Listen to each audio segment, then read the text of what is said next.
Part 1. Chapter 1. Brother and Sister.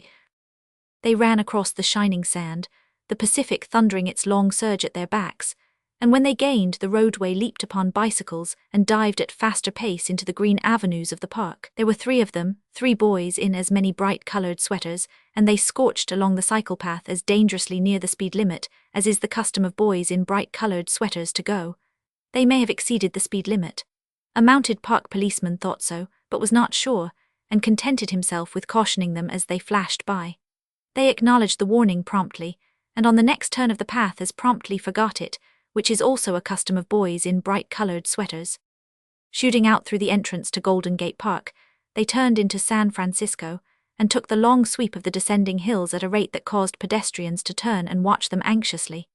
Through the city streets the bright sweaters flew, turning and twisting to escape climbing the steeper hills, and when the steep hills were unavoidable, doing stunts to see which would first gain the top. The boy who more often hit up the pace led the scorching, and instituted the stunts was called Joe by his companions. It was Follow the leader, and he led, the merriest and boldest in the bunch, but as they pedalled into the Western Addition, among the large and comfortable residences, his laughter became less loud and frequent, and he unconsciously lagged in the rear. At Laguna and Vallejo streets his companions turned off to the right. "So long, Fred," he called as he turned his wheel to the left. "So long, Charlie." "See you tonight," they called back. "No, I can't come," he answered. "Oh, come on," they begged. "No, I've got to dig, so long." As he went on alone, his face grew grave and a vague worry came into his eyes.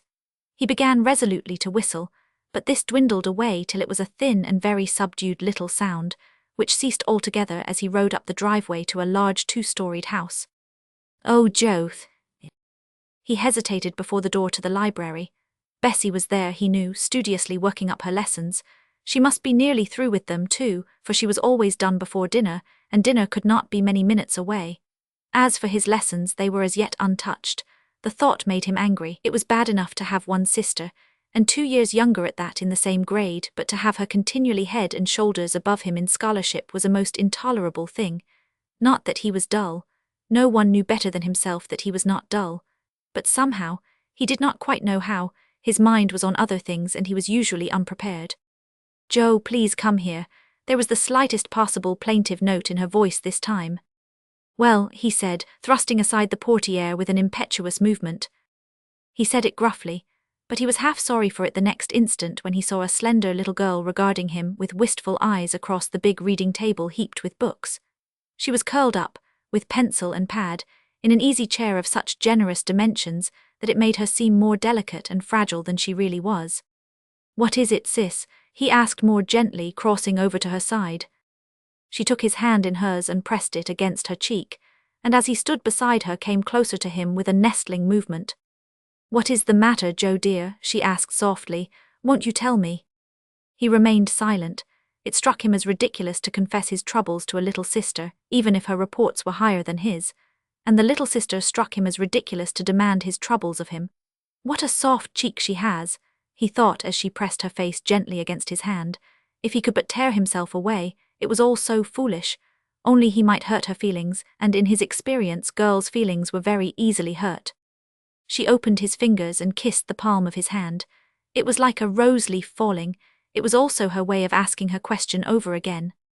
"Nothing's the matter," he said decisively, and then quite inconsistently he blurted out, "Father." His worry was now in her eyes.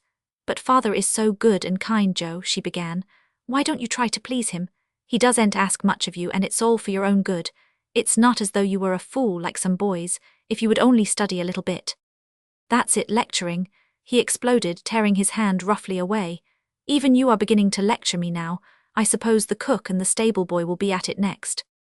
He shoved his hands into his pockets and looked forward into a melancholy and desolate future, filled with interminable lectures and lecturers innumerable.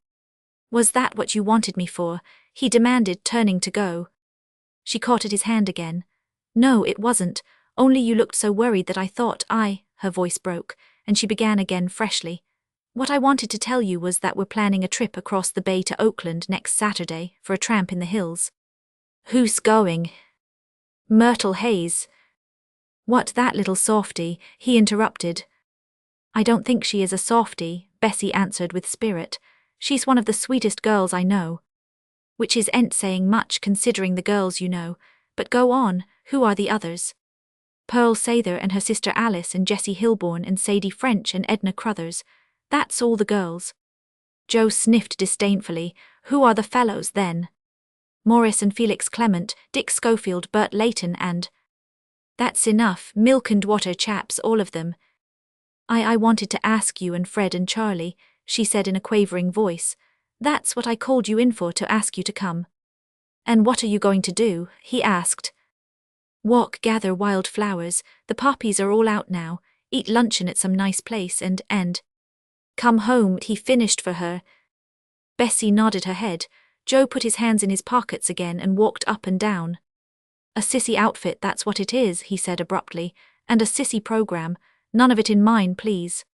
She tightened her trembling lips and struggled on bravely. What would you rather do? She asked. I'd sooner take Fred and Charlie and go off somewhere and do something, well, anything. He paused and looked at her. She was waiting patiently for him to proceed. He was aware of his inability to express in words what he felt and wanted, and all his trouble and general dissatisfaction rose up and gripped hold of him. Oh, you can't understand, he burst out. You can't understand, you're a girl, you like to be prim and neat, and to be good in deportment and ahead in your studies. You don't care for danger and adventure and such things, and you don't care for boys who are rough and have life and go in them and all that. You like good little boys in white collars, with clothes always clean and hair always combed, who like to stay in at recess and be petted by the teacher, and told how they're always up in their studies. Nice little boys who never get into scrapes, who are too busy walking around and picking flowers and eating lunches with girls to get into scrapes. Oh, I know the kind, afraid of their own shadows and no more spunk in them than in so many sheep. That's what they are, sheep. Well, I'm not a sheep and there's no more to be said, and I don't want to go on your picnic, and what's more, I'm not going. The tears welled up in Bessie's brown eyes and her lips were trembling.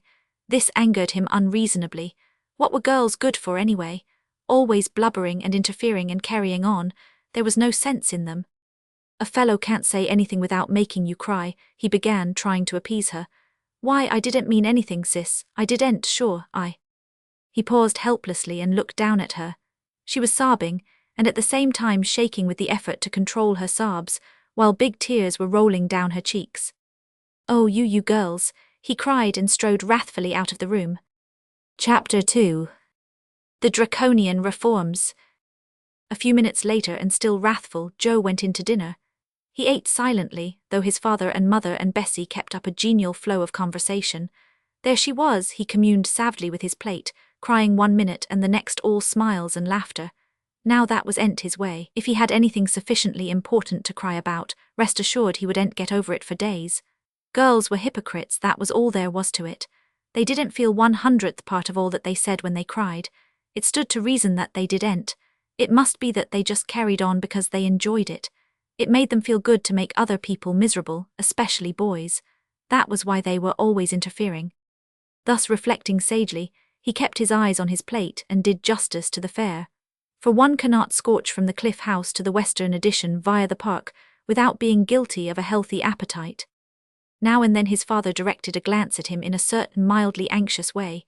Joe did not see these glances, but Bessie saw them, every one.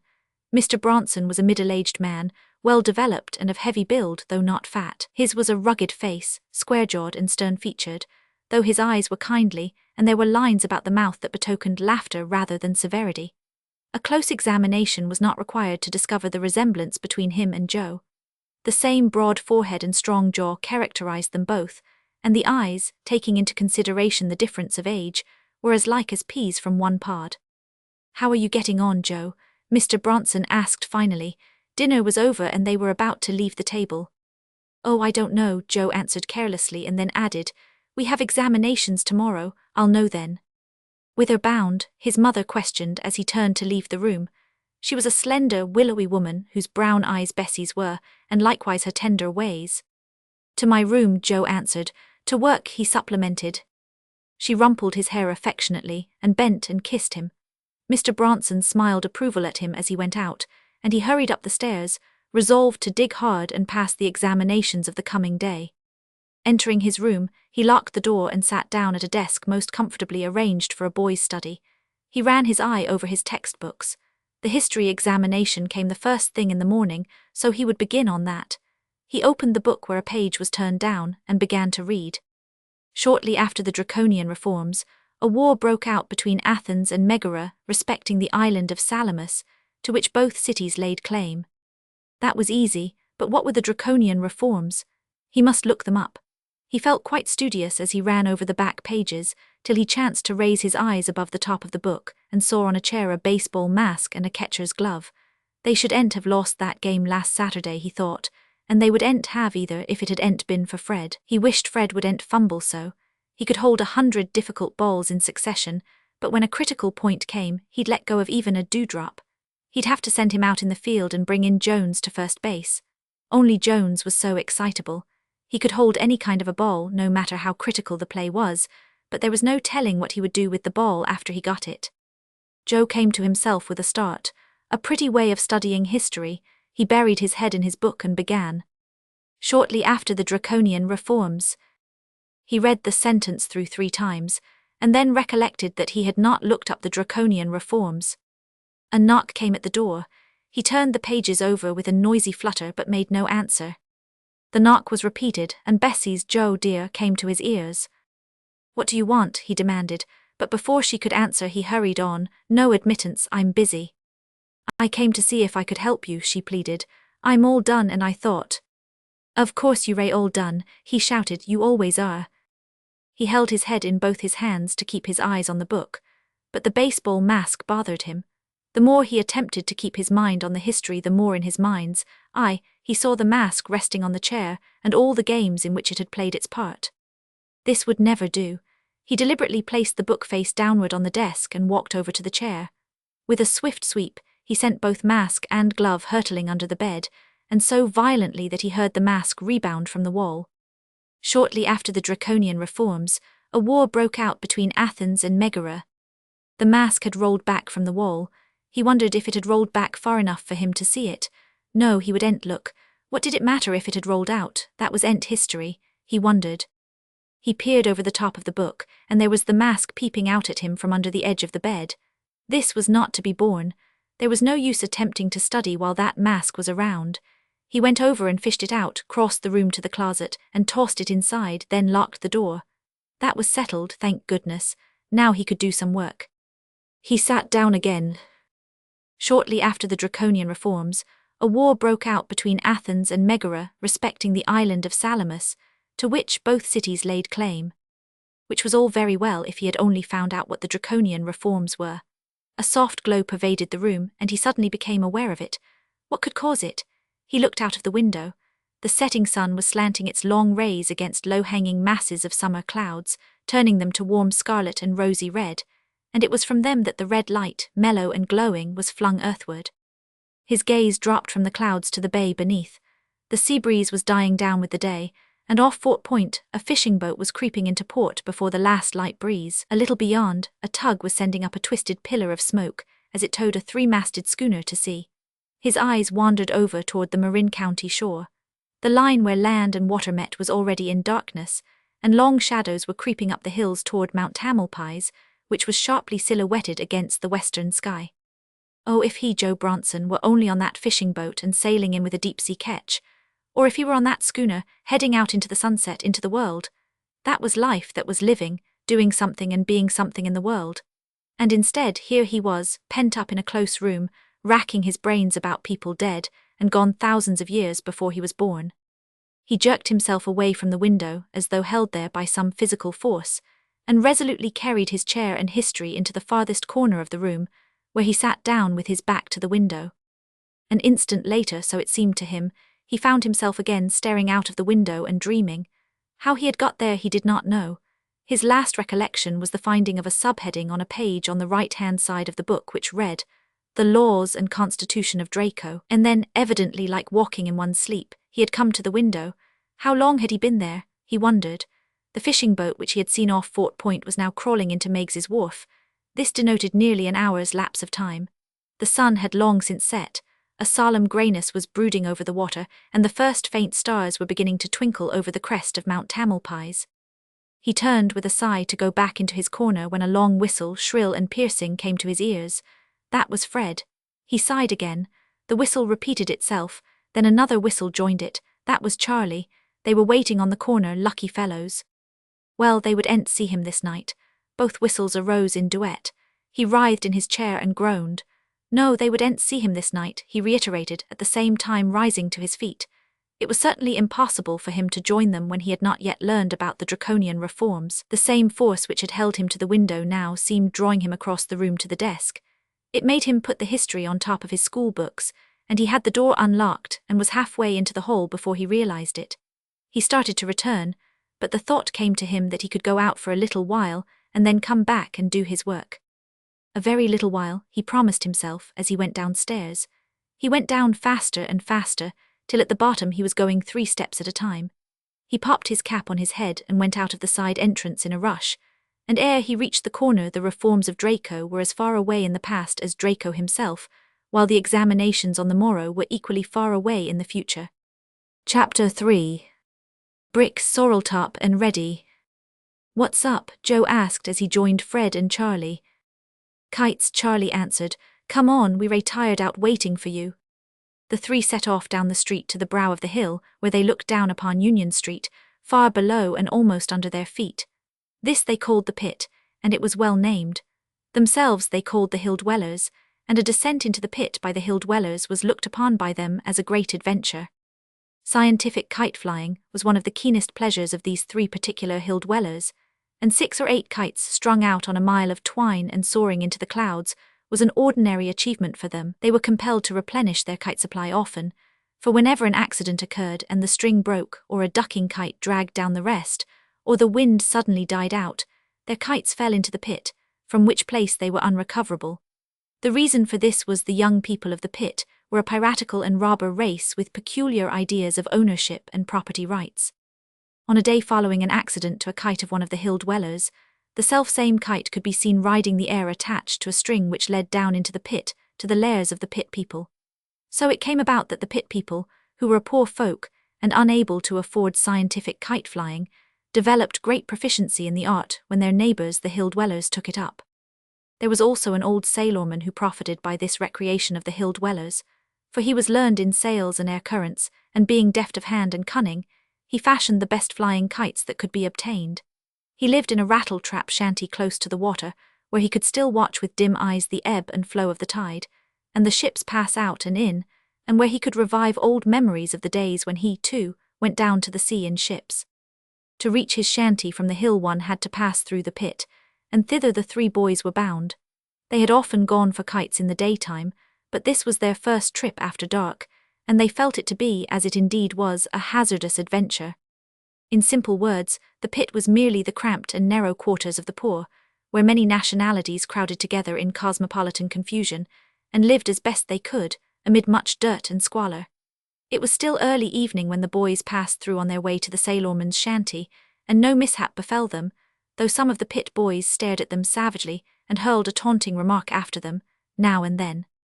The sailorman made kites which were not only splendid flyers, but which folded up and were very convenient to carry. Each of the boys bought a few, and with them wrapped in compact bundles and under their arms, started back on the return journey. Keep a sharp lookout for the BIs, the kite maker cautioned them. They ray like to be cruisin' round after dark. We ray not afraid, Charlie assured him, and we know how to take care of ourselves.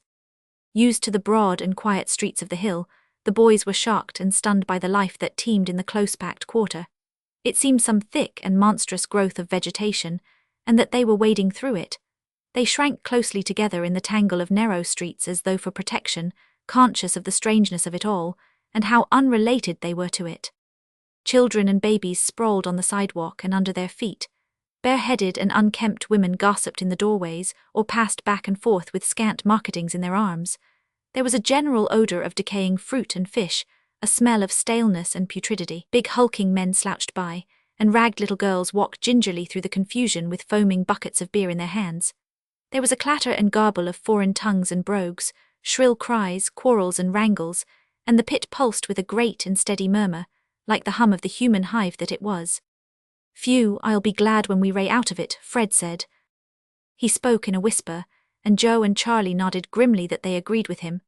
They were not inclined to speech, and they walked as rapidly as the crowd permitted, with much the same feelings as those of travelers in a dangerous and hostile jungle. And danger and hostility stalked in the pit. The inhabitants seemed to resent the presence of these strangers from the hill. Dirty little urchins abused them as they passed, snarling with assumed bravery, and prepared to run away at the first sign of attack. And still other little urchins formed a noisy parade at the heels of the boys, and grew bolder with increasing numbers. "Don't mind them," Joe cautioned. "Take no notice but keep right on, we'll soon be out of it." "No, we ray in for it," said Fred in an undertone. "Look there." On the corner they were approaching, 4 or 5 boys of about their own age were standing. The light from a street lamp fell upon them and disclosed one with vivid red hair. It could be no other than Brick Simpson, the redoubtable leader of a redoubtable gang. Twice within their memory, he had led his gang up the hill and spread panic and terror among the hill-dwelling young folk, who fled wildly to their homes, while their fathers and mothers hurriedly telephoned for the police. At sight of the group on the corner, the rabble at the heels of the 3 boys melted away on the instant with like manifestations of fear. This but increased the anxiety of the boys, though they held boldly on their way. The red-haired boy detached himself from the group and stepped before them, blocking their path. They essayed to go around him, but he stretched out his arm. "What you doing here?" he snarled. "Why don't you stay where you belong?" "We ray just going home," Fred said mildly. Brick looked at Joe. "What you got under your arm?" he demanded. Joe contained himself and took no heed of him. "Come on," he said to Fred and Charlie, at the same time starting to brush past the gang leader. But with a quick blow Brick Simpson struck him in the face, and with equal quickness snatched the bundle of kites from under his arm. Joe uttered an inarticulate cry of rage, and all caution flung to the winds sprang at his assailant. This was evidently a surprise to the gang leader, who expected least of all to be attacked in his own territory. He retreated backward, still clutching the kites, and divided between desire to fight and desire to retain his capture. The latter desire dominated him, and he turned and fled swiftly down the narrow side street into a labyrinth of streets and alleys. Joe knew that he was plunging into the wilderness of the enemy's country, but his sense of both property and pride had been offended, and he took up the pursuit hot-footed. Fred and Charlie followed after, though he outdistanced them, and behind came the 3 other members of the gang, emitting a whistling call while they ran, which was evidently intended for the assembling of the rest of the band. As the chase proceeded, these whistles were answered from many different directions, and soon a score of dark figures were tagging at the heels of Fred and Charlie, who, in turn, were straining every muscle to keep the swifter-footed Joe in sight. Brick Simpson darted into a vacant lot, aiming for a slip, as such things are called, which are prearranged passages through fences and over sheds and houses, and around dark holes and corners, where the unfamiliar pursuer must go more carefully, and where the chances are many that he will soon lose the track. But Joe caught Brick before he could attain his end, and together they rolled over and over in the dirt, locked in each other's arms. By the time Fred and Charlie and the gang had come up, they were on their feet, facing each other. "What do ye want, eh?" the red-headed gang leader was saying in a bullying tone. "What do ye want? That's what I want to know." "I want my kites," Joe answered. Brick Simpson's eyes sparkled at the intelligence. Kites were something he stood in need of himself. "Then you've got to fight for 'em," he announced. "Why should I fight for them?" Joe demanded indignantly. "They ray mine," which went to show how ignorant he was of the ideas of ownership and property rights which obtained among the people of the pit. A chorus of jeers and catcalls went up from the gang, which clustered behind its leader like a pack of wolves. "Why should I fight for them?" Joe reiterated. "'Cause I say so," Simpson replied, "and what I say goes, understand." But Joe did not understand. He refused to understand that Brick Simpson's word was law in San Francisco, or any part of San Francisco. His love of honesty and right dealing was offended, and all his fighting blood was up. "You give those kites to me right here and now," he threatened, reaching out his hand for them. But Simpson jerked them away. "Do ye know who I am?" he demanded. "I'm Brick Simpson, and I don't allow no one to talk to me in that tone of voice." "Better leave him alone," Charlie whispered in Joe's ear. "What are a few kites? Leave him alone and let's get out of this." "They ray my kites," Joe said slowly in a dogged manner. They ray my kites and I'm going to have them. You can't fight the crowd, Fred interfered, and if you do get the best of him they'll all pile on you. The gang, observing this whispered colloquy, and mistaking it for hesitancy on the part of Joe, set up its wolf-like howling again. Afraid, the young roughs jeered and taunted. He's too high-toned, he is. Meb he'll spoil his nice clean shirt and then what'll mama say? Shut up, their leader snapped authoritatively, and the noise obediently died away. Will you give me those kites? Joe demanded, advancing determinedly. Will you fight for 'em? Was Simpson's counter-demand. Yes, Joe answered. Fight, the gang began to howl again. And it's me that'll see fair play, said a man's heavy voice. All eyes were instantly turned upon the man who had approached unseen and made this announcement. By the electric light, shining brightly on them from the corner, they made him out to be a big, muscular fellow, clad in a working man's garments. His feet were encased in heavy brogans, a narrow strap of black leather held his overalls about his waist, and a black and greasy cap was on his head.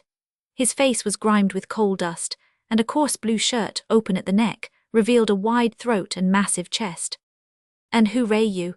Simpson snarled, angry at the interruption. None of your business, the newcomer retorted tartly. But if it'll do you any good, I'm a fireman on the China steamers, and as I said, I'm goin' to see fair play. That's my business. Your business is to give fair play, so pitch in and don't be all night about it. The three boys were as pleased by the appearance of the fireman as Simpson and his followers were displeased. They conferred together for several minutes, when Simpson deposited the bundle of kites in the arms of one of his gang and stepped forward. Come on then, he said, at the same time pulling off his coat. Joe handed his to Fred and sprang toward Brick. They put up their fists and faced each other.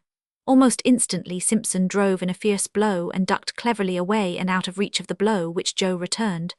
Joe felt a sudden respect for the abilities of his antagonist, but the only effect upon him was to arouse all the doggedness of his nature and make him utterly determined to win. Awed by the presence of the fireman, Simpson's followers confined themselves to cheering Brick and jeering Joe. The two boys circled round and round, attacking, feinting and guarding, and now one and then the other getting in a telling blow. Their positions were in marked contrast. Joe stood erect, planted solidly on his feet, with legs wide apart and head up. On the other hand, Simpson crouched till his head was nearly lost between his shoulders, and all the while he was in constant motion, leaping and springing and maneuvering in the execution of a score or more of tricks quite new and strange to Joe. At the end of a quarter of an hour, both were very tired, though Joe was much fresher. Tobacco, ill food and unhealthy living were telling on the gang leader, who was panting and sobbing for breath. Though at first, and because of superior skill, he had severely punished Joe, he was now weak and his blows were without force. Growing desperate, he adopted what might be called not an unfair but a mean method of attack. He would maneuver, leap in and strike swiftly, and then, ducking forward, fall to the ground at Joe's feet. Joe could not strike him while he was down, and so would step back until he could get on his feet again, when the thing would be repeated. But Joe grew tired of this and prepared for him. Timing his blow with Simpson's attack, he delivered it just as Simpson was ducking forward to fall. Simpson fell, but he fell over on one side, whither he had been driven by the impact of Joe's fist upon his head. He rolled over and got halfway to his feet, where he remained, crying and gasping. His followers called upon him to get up, and he tried once or twice, but was too exhausted and stunned. I give in, he said, I'm licked. The gang had become silent and depressed at its leader's defeat. Joe stepped forward. I'll trouble you for those kites, he said to the boy who was holding them. Oh, I dunno, said another member of the gang, shoving in between Joe and his property. His hair was also a vivid red. You've got to lick me before you kin have 'em. I don't see that, Joe said bluntly. I've fought and I've won and there's nothing more to it. Oh yes there is, said the other. I'm Sorreltop Simpson, Brick's my brother, see. And so, in this fashion, Joe learned another custom of the pit people of which he had been ignorant. All right, he said, his fighting blood more fully aroused than ever by the unjustness of the proceeding. Come on. Sorreltop Simpson, a year younger than his brother, proved to be a most unfair fighter, and the good-natured fireman was compelled to interfere several times before the second of the Simpson clan lay on the ground and acknowledged defeat. This time Joe reached for his kites without the slightest doubt that he was to get them, but still another lad stepped in between him and his property. The telltale hair, vividly red, sprouted likewise on this lad's head, and Joe knew him at once for what he was, another member of the Simpson clan. He was a younger edition of his brothers, somewhat less heavily built, with a face covered with a vast quantity of freckles, which showed plainly under the electric light. "You don't get them their kites till you get me," he challenged in a piping little voice. "I'm ready, Simpson, and you ain't licked the family till you've licked me." The gang cheered admiringly, and Reddy stripped a tattered jacket preparatory for the fray. "Get ready," he said to Joe. Joe's knuckles were torn, his nose was bleeding, his lip was cut and swollen, while his shirt had been ripped down from throat to waist. Further, he was tired and breathing hard. "How many more are there of you Simpsons?" he asked. "I've got to get home, and if your family's much larger, this thing is liable to keep on all night." "I'm the last and the best," Reddy replied. "You gets me and you gets the kites, sure." "All right," Joe sighed, "come on." While the youngest of the clan lacked the strength and skill of his elders, he made up for it by a wildcat manner of fighting that taxed Joe severely. Time and again it seemed to him that he must give in to the little whirlwind, but each time he pulled himself together and went doggedly on, for he felt that he was fighting for principle, as his forefathers had fought for principle. Also, it seemed to him that the honor of the hill was at stake, and that he, as its representative, could do nothing less than his very best. So he held on and managed to endure his opponent's swift and continuous rushes, till that young and less experienced person at last wore himself out with his own exertions, and from the ground confessed that, for the first time in its history, the Simpson family was beat. Chapter 4. The Biter Bitne. But life in the pit at best was a precarious affair, as the 3 hill dwellers were quickly to learn. Before Joe could even possess himself of his kites, his astonished eyes were greeted with the spectacle of all his enemies, the firemen included, taking to their heels in wild flight.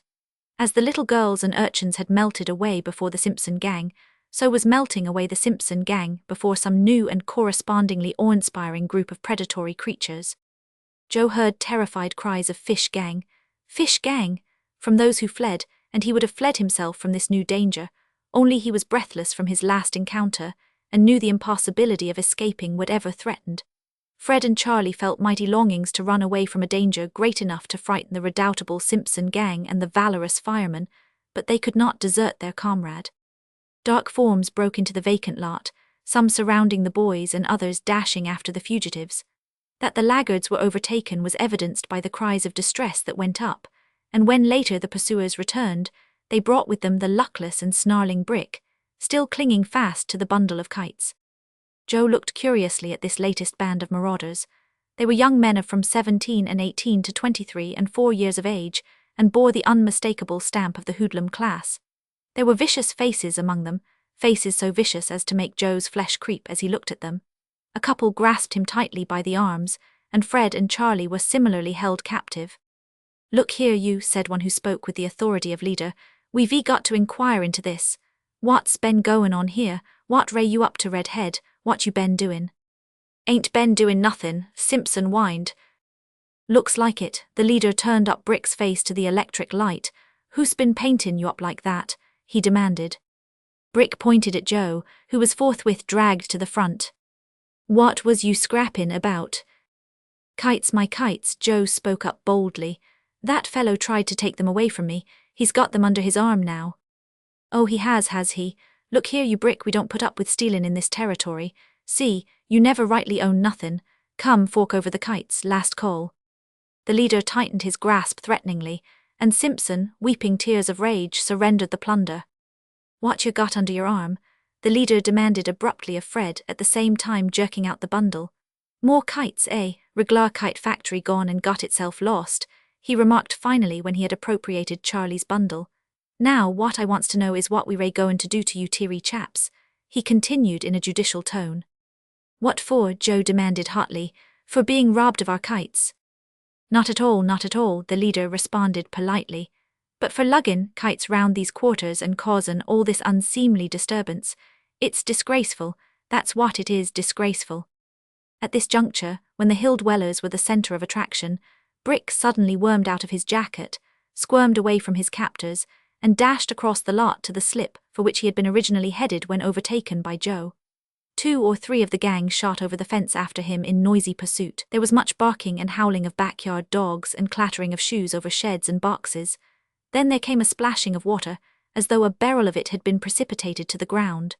Several minutes later the pursuers returned, very sheepish and very wet from the deluge presented them by the wily Brick, whose voice, high up in the air from some friendly housetop, could be heard defiantly jeering them. This event apparently disconcerted the leader of the gang, and just as he turned to Joe and Fred and Charlie, a long and peculiar whistle came to their ears from the street, the warning signal, evidently, of a scout posted to keep a lookout.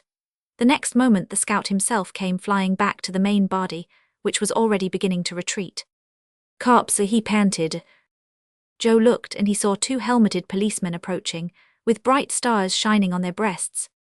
"Let's get out of this," he whispered to Fred and Charlie.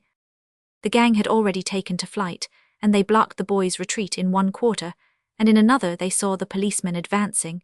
So they took to their heels in the direction of Brick Simpson's slip, the policemen hot after them and yelling bravely for them to halt. But young feet are nimble, and young feet when frightened become something more than nimble, and the boys were first over the fence and plunging wildly through a maze of backyards. They soon found that the policemen were discreet. Evidently they had had experiences in slips, and they were satisfied to give over the chase at the first fence. No street lamps shed their light here, and the boys blundered along through the blackness with their hearts in their mouths. In one yard, filled with mountains of crates and fruit boxes, they were lost for a quarter of an hour. Feel and quest about as they would, they encountered nothing but endless heaps of boxes. From this wilderness they finally emerged by way of a shed roof, only to fall into another yard, cumbered with countless empty chicken coops. Farther on they came upon the contrivance which had soaked Brick Simpson's pursuers with water. It was a cunning arrangement.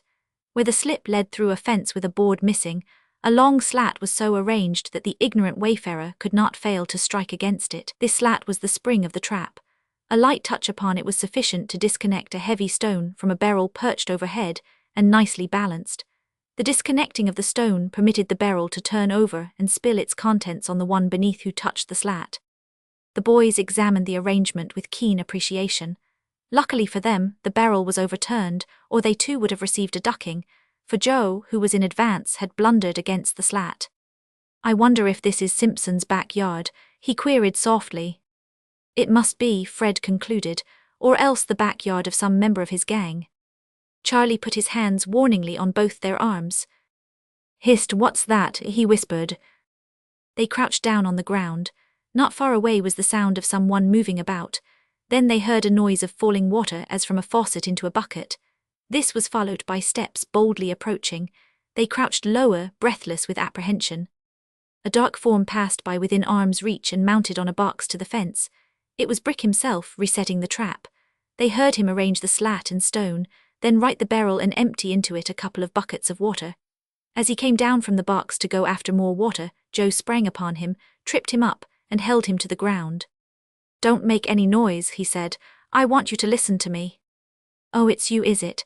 Simpson replied with such obvious relief in his voice as to make them feel relieved also. "What do ye want here?" "We want to get out of here," Joe said, "and the shortest way's the best. There's 3 of us and you only 1. That's all right, the gang leader interrupted. "I'd just as soon show you the way out as not. I ain't got nothin' 'gainst you. Come on and follow me and don't step to the side and I'll have you out in no time." Several minutes later, they dropped from the top of a high fence into a dark alley. "Follow this to the street," Simpson directed. "Turn to the right 2 blocks, turn to the right again for 3 and you're on Union. Tralaloo." They said goodbye, and as they started down the alley received the following advice. "Next time you bring kites along, you'd best leave 'em to home." Chapter 5. Home again. Following Brick Simpson's directions, they came into Union Street, and without further mishap gained the hill. From the brow they looked down into the pit, whence arose that steady, indefinable hum which comes from crowded human places. "I'll never go down there again, not as long as I live," Fred said with a great deal of savagery in his voice. "I wonder what became of the firemen." "We ray lucky to get back with whole skins," Joe cheered them philosophically. "I guess we left our share and you more than yours," laughed Charlie. "Yes," Joe answered, "and I've got more trouble to face when I get home. Good night, fellows." As he expected, the door on the side porch was locked, and he went around to the dining room and entered like a burglar through a window. As he crossed the wide hall, walking softly toward the stairs, his father came out of the library. The surprise was mutual, and each halted aghast. Joe felt a hysterical desire to laugh, for he thought that he knew precisely how he looked. In reality, he looked far worse than he imagined. What Mr. Bronson saw was a boy with hat and coat covered with dirt, his whole face smeared with the stains of conflict, and in particular a badly swollen nose, a bruised eyebrow, a cut and swollen lip, a scratched cheek, knuckles still bleeding, and a shirt torn open from throat to waist. "What does this mean, sir?" Mr. Bronson finally managed to articulate. Joe stood speechless. How could he tell in one brief sentence all the whole night's happenings? For all that must be included in the explanation of what his luckless disarray meant. "Have you lost your tongue?" Mr. Bronson demanded with an appearance of impatience. IV. Yes, his father encouraged. Well, I've been down in the pit," Joe succeeded in blurting out. "I must confess that you look like it, very much like it indeed." Mr. Bronson spoke severely, but if ever by great effort he conquered a smile, that was the time. "I presume," he went on, "that you do not refer to the abiding place of sinners, but rather to some definite locality in San Francisco. Am I right?" Joe swept his arm in a descending gesture toward Union Street and said, "Down there, sir." "And who gave it that name?" "I did," Joe answered, as though confessing to a specified crime. "It's most appropriate, I'm sure, and denotes imagination. It couldn't really be bettered. You must do well at school, sir, with your English." This did not increase Joe's happiness, for English was the only study of which he did not have to feel ashamed. And while he stood thus a silent picture of misery and disgrace, Mr. Bronson looked upon him through the eyes of his own boyhood, with an understanding which Joe could not have believed possible. "However, what you need just now is not a discourse, but a bath and court plaster and witch hazel and cold water bandages," Mr. Bronson said. "So to bed with you. You'll need all the sleep you can get, and you'll feel stiff and sore tomorrow morning, I promise you." The clock struck 1 as Joe pulled the bedclothes around him, and the next he knew he was being worried by a soft, insistent rapping, which seemed to continue through several centuries, until at last, unable to endure it longer, he opened his eyes and sat up. The day was streaming in through the window, bright and sunshiny day. He stretched his arms to yawn, but a shooting pain darted through all the muscles, and his arms came down more rapidly than they had gone up. He looked at them with a bewildered stare, till suddenly the events of the night rushed in upon him, and he groaned. The rapping still persisted, and he cried, "Yes, I hear. What time is it?" 8 o'clock, Bessie's voice came to him through the door. 8 o'clock, and you'll have to hurry if you don't want to be late for school. Goodness, he sprang out of bed precipitately, groaned with the pain from all his stiff muscles, and collapsed slowly and carefully on a chair. "Why didn't you call me sooner?" he growled. "Father said to let you sleep." Joe groaned again, in another fashion than his history book caught his eye, and he groaned yet again and in still another fashion. "All right," he called, "go on, I'll be down in a jiffy." He did come down in fairly brief order, but if Bessie had watched him descend the stairs she would have been astounded at the remarkable caution he observed, and at the twinges of pain that every now and then contorted his face. As it was, when she came upon him in the dining room, she uttered a frightened cry and ran over to him. "What's the matter, Joe?" she asked tremulously. "What has happened?" "Nothing," he grunted, putting sugar on his porridge. "But surely," she began. "Please don't bother me," he interrupted. "I'm late and I want to eat my breakfast." And just then Mrs. Bronson caught Bessie's eye, and that young lady, still mystified, made haste to withdraw herself. Joe was thankful to his mother for that, and thankful that she refrained from remarking upon his appearance. Father had told her, that was one thing sure, he could trust her not to worry him, it was never her way. And meditating in this way, he hurried through with his solitary breakfast, vaguely conscious in an uncomfortable way that his mother was fluttering anxiously about him. Tender as she always was, he noticed that she kissed him with unusual tenderness as he started out with his books swinging at the end of a strap, and he also noticed, as he turned the corner, that she was still looking after him through the window. But of more vital importance than that to him was his stiffness and soreness. As he walked along, each step was an effort and a torment, severely as the reflected sunlight from the cement sidewalk hurt his bruised eye, and severely as his various wounds pained him, still more severely did he suffer from his muscles and joints. He had never imagined such stiffness. Each individual muscle in his whole body protested when called upon to move. His fingers were badly swollen, and it was agony to clasp and unclasp them, while his arms were sore from wrist to elbow. This, he said to himself, was caused by the many blows which he had warded off from his face and body. He wondered if Brick Simpson was in similar plight, and the thought of their mutual misery made him feel a certain kinship for that redoubtable young ruffian. When he entered the schoolyard, he quickly became aware that he was the center of attraction for all eyes. The boys crowded around in an awe-stricken way, and even his classmates and those with whom he was well acquainted looked at him with a certain respect he had never seen before. Chapter 6. Examination Day. It was plain that Fred and Charlie had spread the news of their descent into the pit, and of their battle with the Simpson clan and the fishes. He heard the 9 o'clock bell with feelings of relief, and passed into the school, a mark for admiring glances from all the boys. The girls, too, looked at him in a timid and fearful way, as they might have looked at Daniel when he came out of the lion's den, Joe thought, or at David after his battle with Goliath. It made him uncomfortable and painfully self-conscious, this hero-worshipping, and he wished heartily that they would look in some other direction for a change. Soon they did look in another direction. While big sheets of foolscap were being distributed to every desk, Miss Wilson, the teacher, an austere-looking young woman who went through the world as though it were a refrigerator, and who, even on the warmest days in the classroom, was to be found with a shawl or cape about her shoulders, arose and on the blackboard where all could see wrote the Roman numeral, I, every eye, and there were 50 pairs of them, hung with expectancy upon her hand, and in the pause that followed the room was quiet as the grave. Underneath the Roman numeral I she wrote, A. What were the laws of Draco? B. Why did an Athenian orator say that they were written not in ink but in blood? 49 heads bent down and 49 pens scratched lustily across as many sheets of foolscap. Joe's head alone remained up, and he regarded the blackboard with so blank a stare that Miss Wilson, glancing over her shoulder after having written Roman 2, stopped to look at him. Then she wrote, A. How did the war between Athens and Megara, respecting the island of Salamis, bring about the reforms of Solon? B. In what way did they differ from the laws of Draco? She turned to look at Joe again. He was staring as blankly as ever. What is the matter, Joe? She asked. Have you no paper? Yes, I have, thank you, he answered, and began moodily to sharpen a lead pencil. He made a fine point to it. Then he made a very fine point. Then, and with infinite patience, he proceeded to make it very much finer. Several of his classmates raised their heads inquiringly at the noise, but he did not notice. He was too absorbed in his pencil sharpening, and in thinking thoughts far away from both pencil sharpening and Greek history. Of course you all understand that the examination papers are to be written with ink. Miss Wilson addressed the class in general, but her eyes rested on Joe. Just as it was about as fine as it could possibly be, the point broke, and Joe began over again. I am afraid, Joe, that you annoy the class, Miss Wilson said in final desperation.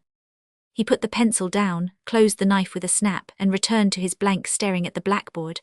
What did he know about Draco, or Solon, or the rest of the Greeks? It was a flunk, and that was all there was to it. No need for him to look at the rest of the questions, and even if he did know the answers to 2 or 3, there was no use in writing them down. It would not prevent the flunk.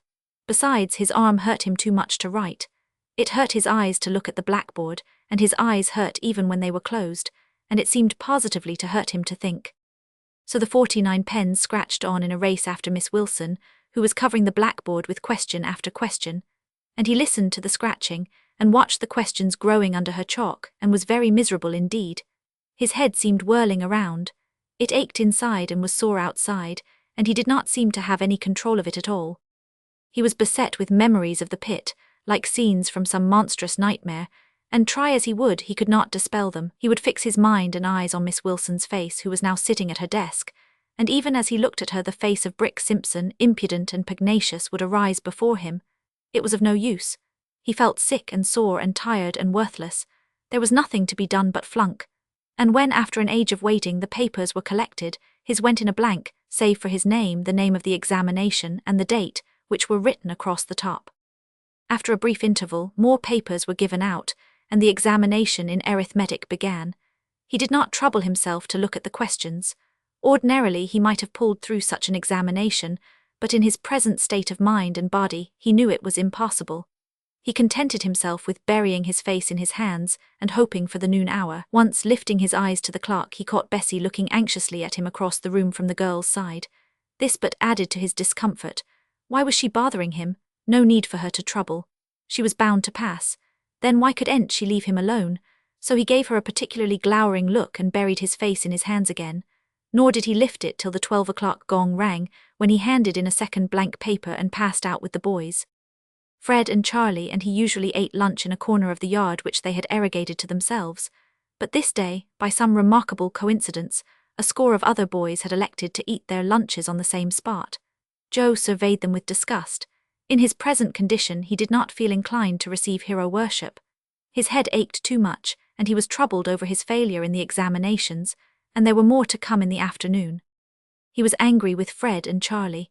They were chattering like magpies over the adventures of the night, in which, however, they did not fail to give him chief credit, and they conducted themselves in quite a patronizing fashion toward their awed and admiring schoolmates. But every attempt to make Joe talk was a failure. He grunted and gave short answers, and said yes and no to questions asked with the intention of drawing him out. He was longing to get away somewhere by himself, to throw himself down some place on the green grass and forget his aches and pains and troubles. He got up to go and find such a place, and found half a dozen of his following tagging after him. He wanted to turn around and scream at them to leave him alone, but his pride restrained him. A great wave of disgust and despair swept over him, and then an idea flashed through his mind. Since he was sure to flunk in his examinations, why endure the afternoon's torture, which could not but be worse than the morning's? And on the impulse of the moment he made up his mind. He walked straight on to the schoolyard gate and passed out. Here his worshippers halted in wonderment, but he kept on to the corner and out of sight. For some time he wandered along aimlessly, till he came to the tracks of a cable road. A downtown car happening to stop to let off passengers, he stepped aboard and ensconced himself in an outside corner seat. The next thing he was aware of, the car was swinging around on its turntable, and he was hastily scrambling off. The big ferry building stood before him. Seeing and hearing nothing, he had been carried through the heart of the business section of San Francisco. He glanced up at the tower clock on top of the ferry building. It was 10 minutes after 1, time enough to catch the 1:15 boat. That decided him, and without the least idea in the world as to where he was going, he paid 10 cents for a ticket, passed through the gate, and was soon speeding across the bay to the pretty city of Oakland. In the same aimless and unwitting fashion, he found himself, an hour later, sitting on the stringpiece of the Oakland City wharf and leaning his aching head against a friendly timber. From where he sat, he could look down upon the decks of a number of small sailing craft. Quite a crowd of curious idlers had collected to look at them, and Joe found himself growing interested. There were 4 boats, and from where he sat he could make out their names. The one directly beneath him had the name Ghost painted in large green letters on its stern. The other 3, which lay beyond, were called respectively La Caprice, the Oyster Queen, and the Flying Dutchman. Each of these boats had cabins built amidships, with short stovepipes projecting through the roofs, and from the pipe of the Ghost smoke was ascending. The cabin doors were open and the roof slide pulled back, so that Joe could look inside and observe the inmate, a young fellow of 19 or 20 who was engaged just then in cooking. He was clad in long sea boots which reached the hips, blue overalls, and dark woolen shirt. The sleeves, rolled back to the elbows, disclosed sturdy, sun-bronzed arms, and when the young fellow looked up his face proved to be equally bronzed and tanned. The aroma of coffee arose to Joe's nose, and from a light iron pot came the unmistakable smell of beans nearly done. The cook placed a frying pan on the stove, wiped it around with a piece of suet when it had heated, and tossed in a thick chunk of beefsteak. While he worked he talked with a companion on deck, who was busily engaged in filling a bucket overside and flinging the salt water over heaps of oysters that lay on the deck. This completed, he covered the oysters with wet sacks and went into the cabin, where a place was set for him on a tiny table, and where the cook served the dinner and joined him in eating it. All the romance of Joe's nature stirred at the sight. That was life. They were living and gaining their living out in the free open, under the sun and sky, with the sea rocking beneath them, and the wind blowing on them, or the rain falling on them as the chance might be. Each day and every day he sat in a room, pent up with 50 more of his kind, racking his brains and cramming dry husks of knowledge, while they were doing all this, living glad and careless and happy, rowing boats and sailing and cooking their own food, and certainly meeting with adventures such as one only dreams of in the crowded schoolroom. Joe sighed. He felt that he was made for this sort of life and not for the life of a scholar. As a scholar, he was undeniably a failure. He had flunked in his examinations, while at that very moment he knew Bessie was going triumphantly home, her last examination over and done, and with credit. Oh, it was not to be borne. His father was wrong in sending him to school. That might be well enough for boys who were inclined to study, but it was manifest that he was not so inclined. There were more careers in life than that of the schools. Men had gone down to the sea in the lowest capacity, and risen in greatness, and owned great fleets, and done great deeds, and left their names on the pages of time. And why not he, Joe Bronson? He closed his eyes and felt immensely sorry for himself, and when he opened his eyes again he found that he had been asleep, and that the sun was sinking fast. It was after dark when he arrived home, and he went straight to his room and to bed without meeting anyone. He sank down between the cool sheets with a sigh of satisfaction at the thought that, come what would, he need no longer worry about his history. Then another and unwelcome thought obtruded itself, and he knew that the next school term would come, and that 6 months thereafter, another examination in the same history awaited him. Chapter 7. Father and Son. On the following morning, after breakfast, Joe was summoned to the library by his father, and he went in almost with a feeling of gladness that the suspense of waiting was over. Mr. Bronson was standing by the window. A great chattering of sparrows outside seemed to have attracted his attention. Joe joined him in looking out, and saw a fledgling sparrow on the grass, tumbling ridiculously about in its efforts to stand on its feeble baby legs. It had fallen from the nest in the rosebush that climbed over the window, and the 2 parent sparrows were wild with anxiety over its plight. "It's a way young birds have," Mr. Bronson remarked, turning to Joe with a serious smile.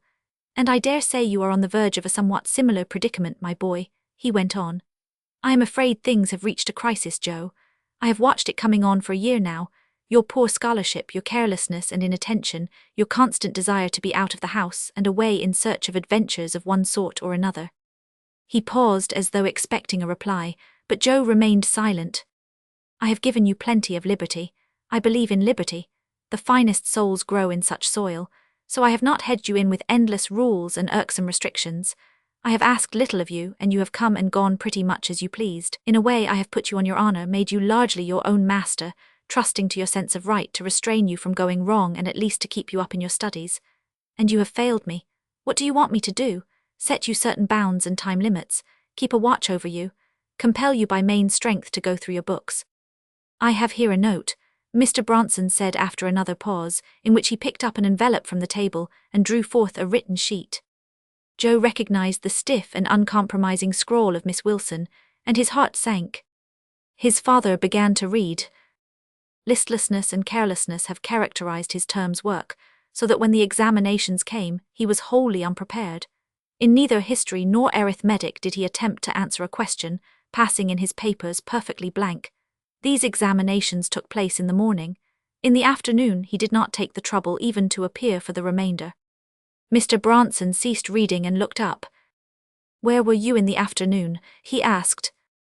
"I went across on the ferry to Oakland," Joe answered, not caring to offer his aching head and body in extenuation. "That is what is called playing hooky, is it not?" "Yes, sir," Joe answered.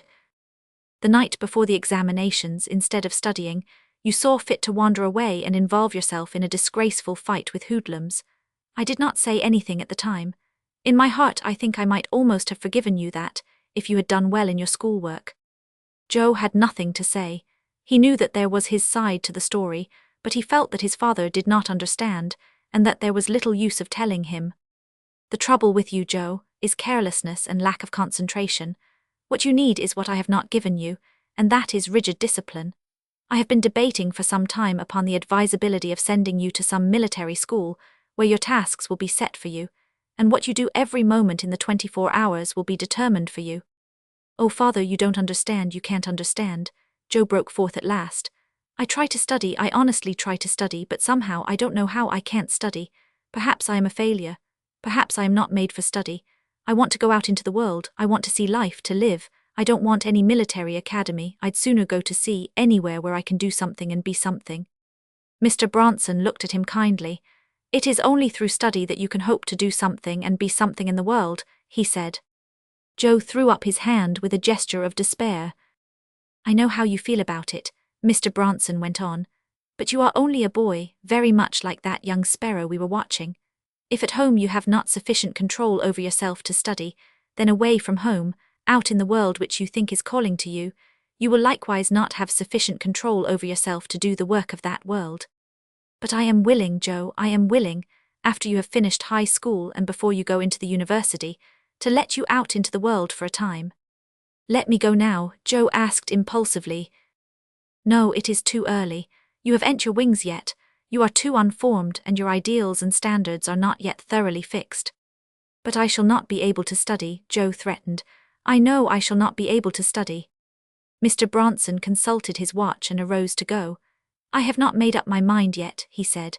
I do not know what I shall do, whether I shall give you another trial at the public school or send you to a military academy. He stopped a moment at the door and looked back. But remember this, Joe, he said. I am not angry with you, I am more grieved and hurt. Think it over and tell me this evening what you intend to do. His father passed out and Joe heard the front door close after him. He leaned back in the big easy chair and closed his eyes. A military school, he feared such an institution as the animal fears a trap. No, he would certainly never go to such a place. And as for public school, he sighed deeply at the thought of it. He was given till evening to make up his mind as to what he intended to do. Well, he knew what he would do, and he did not have to wait till evening to find it out. He got up with a determined look on his face, put on his hat and went out the front door. He would show his father that he could do his share of the world's work, he thought as he walked along. He would show him. By the time he reached the school he had his whole plan worked out definitely. Nothing remained but to put it through. It was the noon hour, and he passed into his room and packed up his books unnoticed. Coming out through the yard, he encountered Fred and Charlie. What's up? Charlie asked. Nothing, Joe grunted. What are you doing there? Taking my books home, of course. What did you suppose I was doing? Come, Fred interposed. Don't be so mysterious. I don't see why you can't tell us what has happened. You will find out soon enough, Joe said significantly, more significantly than he had intended.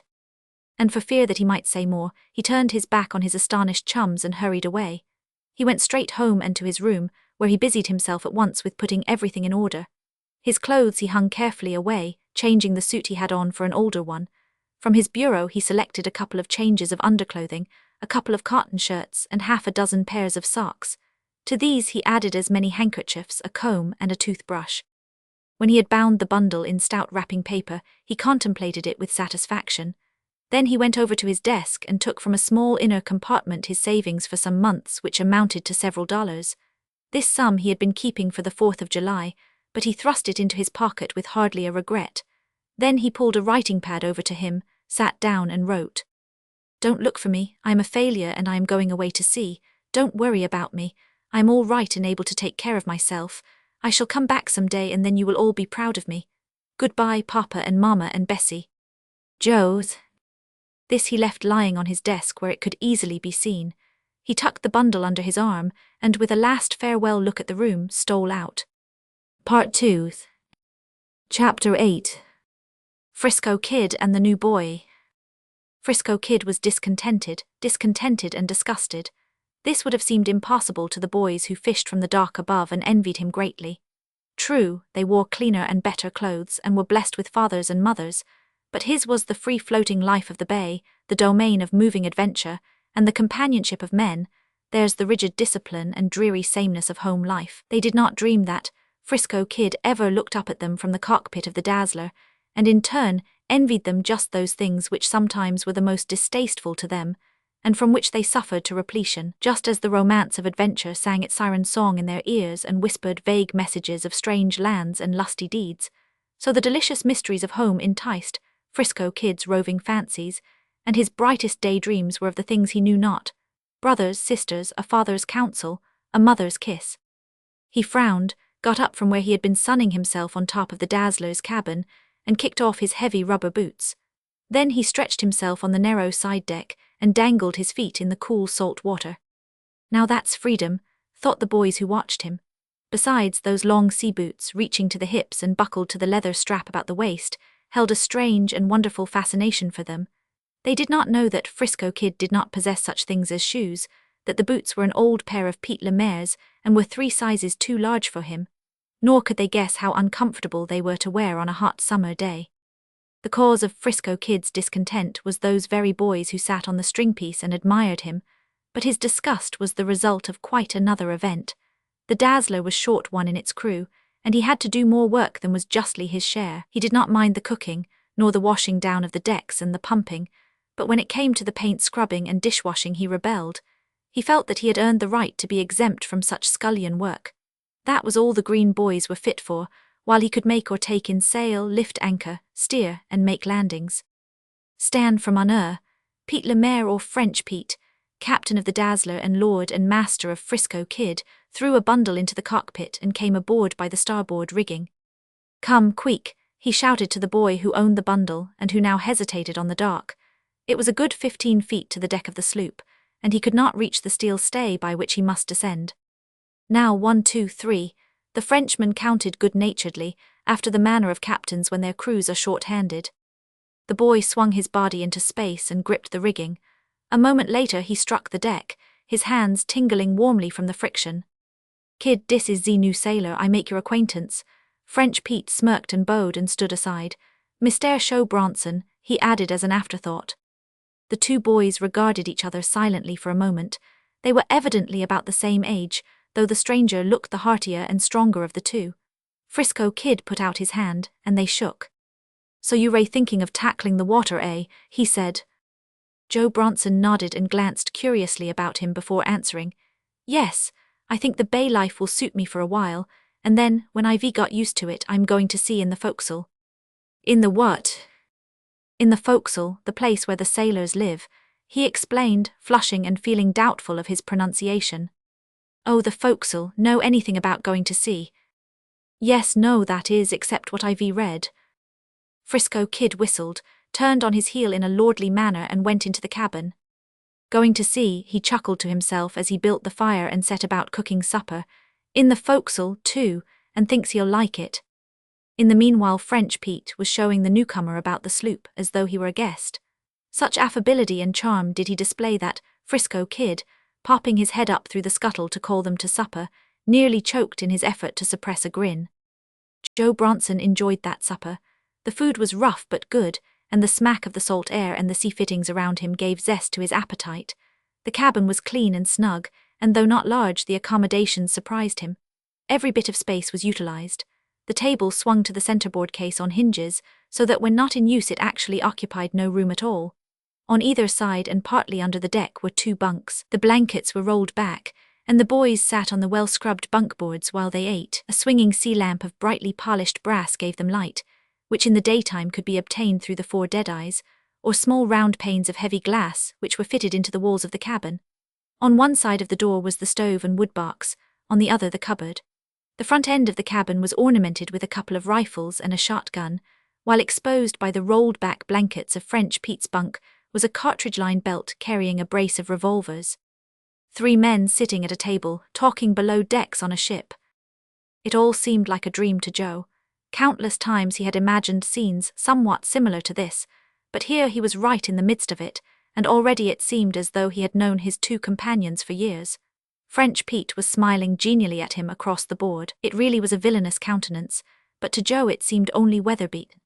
Frisco Kid was describing to him, between mouthfuls, the last sou'easter the Dazzler had weathered, and Joe experienced an increasing awe for this boy who had lived so long upon the water and knew so much about it. The captain, however, drank a glass of wine, and topped it off with a second and a third, and then, a vicious flush lighting his swarthy face, stretched out on top of his blankets, where he soon was snoring loudly. "Better turn in and get a couple of hours' sleep," Frisco Kid said kindly, pointing Joe's bunk out to him. "We'll most likely be up the rest of the night." Joe obeyed, but he could not fall asleep so readily as the others. He lay with his eyes wide open, watching the hands of the alarm clock that hung in the cabin, and thinking how quickly event had followed event in the last 12 hours. Only that very morning he had been a schoolboy, and now he was a sailor shipped on the Dazzler and bound he knew not whither. His 15 years increased to 20 at the thought of it, and he felt every inch a man, a sailorman at that. He wished Charlie and Fred could see him now. Well, they would hear of it soon enough.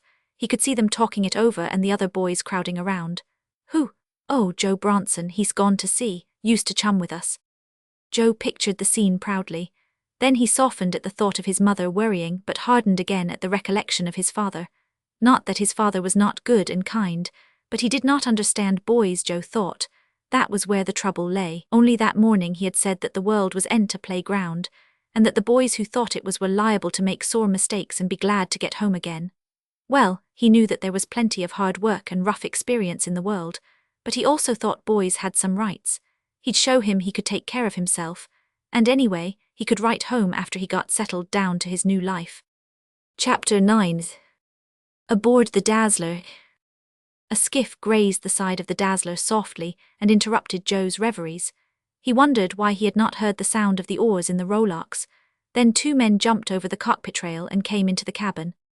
"Blimey if they ain't snoozin'," said the first of the newcomers, deftly rolling Frisco Kid out of his blankets with one hand and reaching for the wine bottle with the other.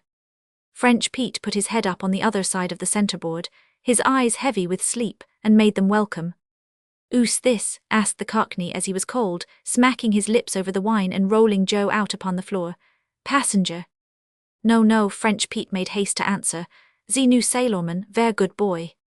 "Good boy or not, he's got to keep his tongue atween his teeth," growled the second newcomer, who had not yet spoken, glaring fiercely at Joe. "I say," queried the other man, "how does he whack up on the loot? I 'ope as me and Bill ave a square deal. Ze Dazzler she take 1 share, what you call 1/3, den we split ze rest in 5 shares, 5 men 5 shares, ver good." French Pete insisted in excited gibberish that the Dazzler had the right to have 3 men in its crew, and appealed to Frisco Kid to bear him out. But the latter left them to fight it over by themselves, and proceeded to make hot coffee. It was all Greek to Joe, except he knew that he was in some way the cause of the quarrel. In the end French Pete had his way, and the newcomers gave in after much grumbling. After they had drunk their coffee, all hands went on deck. "Just stay in the cockpit and keep out of their way," Frisco Kid whispered to Joe. "I'll teach you about the ropes and everything when we ain't in a hurry." Joe's heart went out to him in sudden gratitude, for the strange feeling came to him that of those on board to Frisco Kid, and to Frisco Kid only could he look for help in time of need. Already a dislike for French Pete was growing up within him. Why, he could not say, he just simply felt it. A creaking of blocks forward, and the huge mainsail loomed above him in the night. Bill cast off the bowline, the Cockney followed suit with the stern. Frisco Kid gave her the jib as French Pete jammed up the tiller, and the Dazzler caught the breeze, heeling over for mid-channel. Joe heard talk of not putting up the sidelights, and of keeping a sharp lookout, though all he could comprehend was that some law of navigation was being violated. The waterfront lights of Oakland began to slip past. Soon the stretches of docks and the shadowy ships began to be broken by dim sweeps of marshland, and Joe knew that they were heading out for San Francisco Bay. The wind was blowing from the north in mild squalls, and the Dazzler cut noiselessly through the landlocked water. "Where are we going?" Joe asked the Cockney, in an endeavor to be friendly and at the same time satisfy his curiosity. "Oh, my partner Bill, we ray goin' to take a cargo from his factory," that worthy airily replied. Joe thought he was rather a funny-looking individual to own a factory, but conscious that even stranger things might be found in this new world he was entering, he said nothing.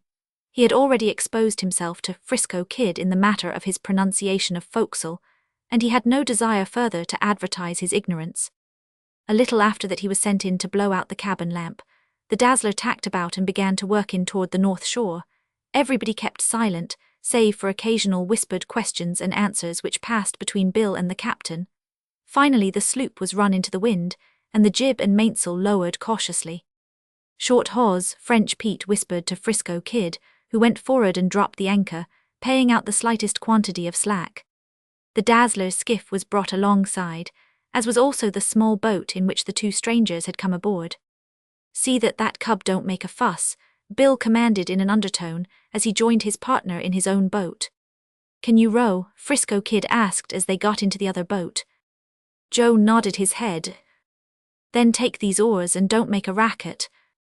Frisco Kid took the second pair, while French Pete steered. Joe noticed that the oars were muffled with senet, and that even the rowlock sockets were protected with leather. It was impossible to make a noise except by a mee-stroke, and Joe had learned to row on Lake Merritt well enough to avoid that. They followed in the wake of the first boat, and glancing aside, he saw they were running along the length of a pier which jutted out from the land. A couple of ships with riding lanterns burning brightly were moored to it, but they kept just beyond the edge of the light. He stopped rowing at the whispered command of Frisco Kid. Then the boats grounded like ghosts on a tiny beach, and they clambered out. Joe followed the men, who picked their way carefully up a 20-foot bank. At the top he found himself on a narrow railway track which ran between huge piles of rusty scrap iron. These piles, separated by tracks, extended in every direction he could not tell how far, though in the distance he could see the vague outlines of some great factory-like building. The men began to carry loads of the iron down to the beach, and French Pete, gripping him by the arm and again warning him not to make any noise, told him to do likewise. At the beach they turned their burdens over to Frisco Kid, who loaded them, first in the one skiff and then in the other. As the boats settled under the weight, he kept pushing them farther and farther out, in order that they should keep clear of the bottom. Joe worked away steadily, though he could not help marveling at the queerness of the whole business. Why should there be such a mystery about it? And why such care taken to maintain silence? He had just begun to ask himself these questions, and a horrible suspicion was forming itself in his mind, when he heard the hoot of an owl from the direction of the beach. Wondering at an owl being in so unlikely a place, he stooped to gather a fresh load of iron. But suddenly a man sprang out of the gloom, flashing a dark lantern full upon him. Blinded by the light, he staggered back. Then a revolver in the man's hand went off like the roar of a cannon. All Joe realized was that he was being shot at, while his legs manifested an overwhelming desire to get away. Even if he had so wished, he could not very well have stayed to explain to the excited man with the smoking revolver. So he took to his heels for the beach, colliding with another man with a dark lantern who came running around the end of one of the piles of iron. This second man quickly regained his feet and peppered away at Joe as he flew down the bank. He dashed out into the water for the boat. French Pete at the bow oars and Frisco Kid at the stroke had the skiff's nose pointed seaward and were calmly awaiting his arrival. They had their oars ready for the start, but they held them quietly at rest, for all that both men on the bank had begun to fire at them. The other skiff lay closer inshore, partially aground. Bill was trying to shove it off, and was calling on the Cockney to lend a hand, but that gentleman had lost his head completely, and came floundering through the water hard after Joe. No sooner had Joe climbed in over the stern than he followed him.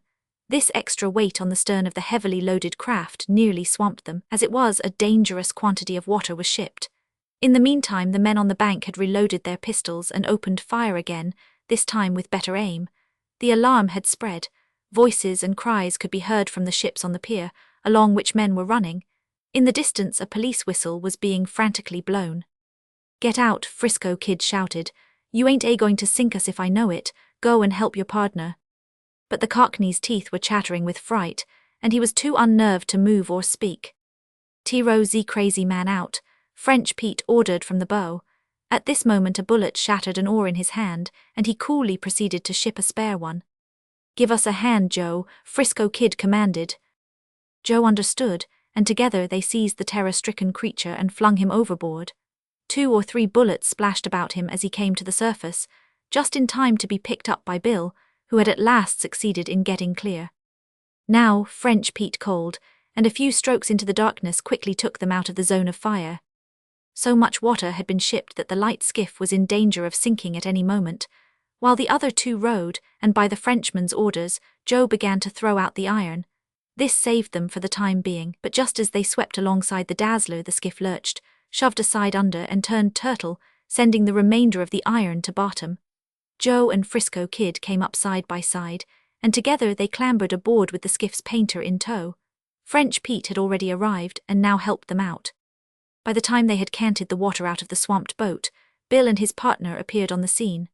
All hands worked rapidly, and almost before Joe could realize, the mainsail and jib had been hoisted, the anchor broken out, and the Dazzler was leaping down the channel. Off a bleak piece of marshland, Bill and the Cockney said goodbye and cast loose in their skiff. French Pete in the cabin bewailed their bad luck in various languages and sought consolation in the wine bottle. Chapter 10. With the Bay Pirates. The wind freshened as they got clear of the land, and soon the Dazzler was heeling it with her lee deck buried and the water churning by, halfway up the cockpit rail. Side lights had been hung out. Frisco Kid was steering, and by his side sat Joe, pondering over the events of the night. He could no longer blind himself to the facts. His mind was in a whirl of apprehension. If he had done wrong, he reasoned, he had done it through ignorance, and he did not feel shame for the past so much as he did fear for the future. His companions were thieves and robbers, the bay pirates of whose wild deeds he had heard vague tales, and here he was right in the midst of them, already possessing information which could send them to state's prison. This very fact, he knew, would force them to keep a sharp watch upon him and so lessen his chances of escape. But escape he would at the very first opportunity. At this point his thoughts were interrupted by a sharp squall, which hurled the Dazzler over till the sea rushed inboard. Frisco Kid luffed quickly, at the same time slacking off the mainsheet. Then, single-handed, for French Pete remained below, and with Joe looking idly on, he proceeded to reef down. The squall which had so nearly capsized the Dazzler was of short duration, but it marked the rising of the wind, and soon puff after puff was shrieking down upon them out of the north. The mainsail was spilling the wind, and slapping and thrashing about till it seemed it would tear itself to pieces. The sloop was rolling wildly in the quick sea which had come up. Everything was in confusion, but even Joe's untrained eye showed him that it was an orderly confusion. He could see that Frisco Kid knew just what to do and just how to do it. As he watched him, he learned a lesson, the lack of which has made failures of the lives of many men, the value of knowledge of one's own capacities. Frisco Kid knew what he was able to do, and because of this he had confidence in himself. He was cool and self-possessed, working hurriedly but not carelessly. There was no bungling. Every reef point was drawn down to stay. Other accidents might occur, but the next squall or the next 40 squalls would not carry one of those reef knots away. He called Joe forward to help stretch the mainsail by means of swinging on the peak and throat halyards.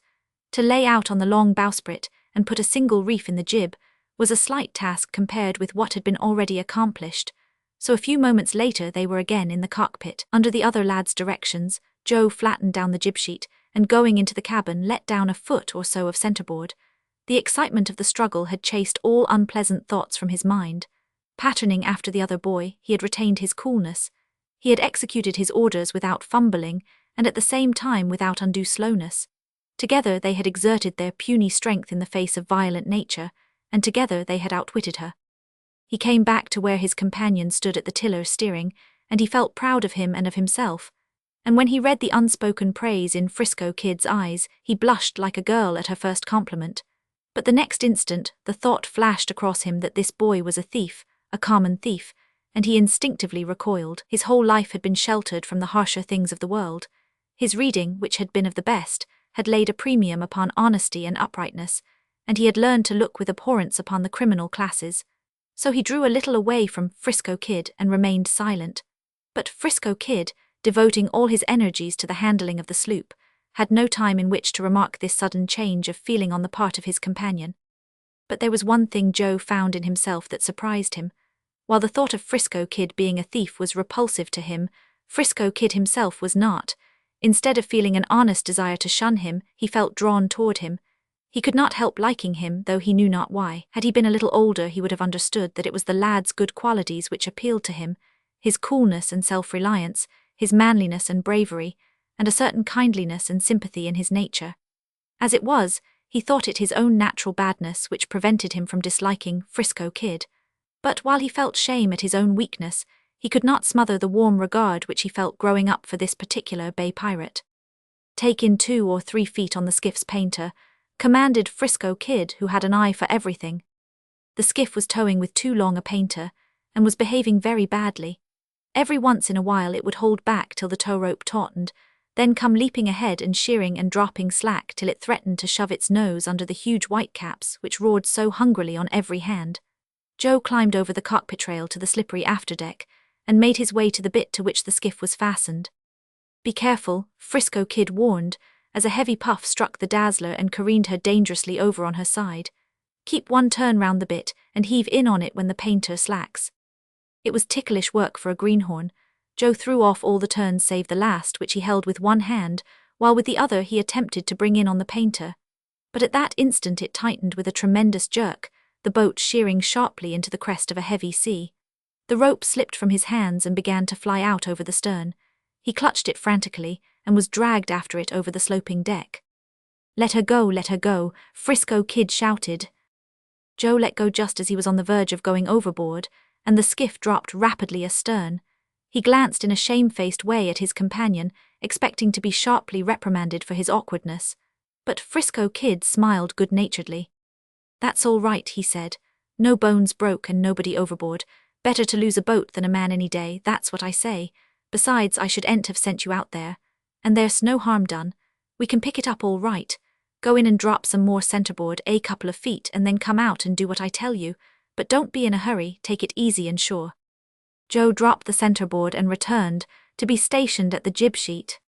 "Hard ailey," Frisco Kid cried, throwing the tiller down and following it with his body.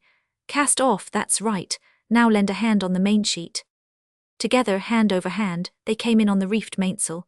Joe began to warm up with the work. The Dazzler turned on her heel like a race horse and swept into the wind, her canvas snarling and her sheets slatting like hail. "Draw down the jib sheet." Joe obeyed, and the headsail filling forced her off on the other tack. This maneuver had turned French Pete's bunk from the lee to the weather side and rolled him out on the cabin floor, where he lay in a drunken stupor. Frisco Kid, with his back against the tiller and holding the sloop off that it might cover their previous course, looked at him with an expression of disgust and muttered, "The dog, we could well go to the bottom for all he'd care or do." Twice they tacked, trying to go over the same ground, and then Joe discovered the skiff bobbing to windward in the starlit darkness. "Plenty of time," Frisco Kid cautioned, shooting the Dazzler into the wind toward it and gradually losing headway. "Now." Joe leaned over the side, grasped the trailing painter and made it fast to the bit. Then they tacked ship again and started on their way. Joe still felt ashamed for the trouble he had caused, but Frisco Kid quickly put him at ease. "Oh, that's nothing," he said. "Everybody does that when they're beginning. Now some men forget all about the trouble they had in learning and get mad when a greenie makes a mistake. I never do. Why, I remember." And then he told Joe of many of the mishaps which fell to him when, as a little lad, he first went on the water, and of some of the severe punishments for the same which were measured out to him. He had passed the running end of a lanyard over the tiller neck, and as they talked they sat side by side and close against each other in the shelter of the cockpit. Two men in Ranger sitting together in the stern of a ship at sea. "What place is that?" Joe asked as they flew by a lighthouse blinking from a rocky headland. "Goat Island. They've got a naval training station for boys over on the other side and a torpedo magazine. There's jolly good fishing too, rock cod. We'll pass to the lee of it and make across and anchor in the shelter of Angel Island. There's a quarantine station there. Then when French Pete gets sober we'll know where he wants to go. You can turn in now and get some sleep. I can manage all right." Joe shook his head. There had been too much excitement for him to feel in the least like sleeping. He could not bear to think of it with the Dazzler leaping and surging along and shattering the seas into clouds of spray on her weather bow. His clothes had half dried already, and he preferred to stay on deck and enjoy it. The lights of Oakland had dwindled till they made only a hazy flare against the sky, but to the south the San Francisco lights, topping hills and sinking into valleys, stretched miles upon miles. Starting from the great ferry building, and passing on to Telegraph Hill, Joe was soon able to locate the principal places of the city. Somewhere over in that maze of light and shadow was the home of his father, and perhaps even now they were thinking and worrying about him, and over there Bessie was sleeping cozily, to wake up in the morning and wonder why her brother Joe did not come down to breakfast. Joe shivered. It was almost morning. Then slowly his head dropped over on Frisco Kid's shoulder and he was fast asleep. Chapter 11. Captain and Crew. "Come, wake up, we're going into anchor." Joe roused with a start, bewildered at the unusual scene, for sleep had banished his troubles for the time being and he knew not where he was. Then he remembered. The wind had dropped with the night.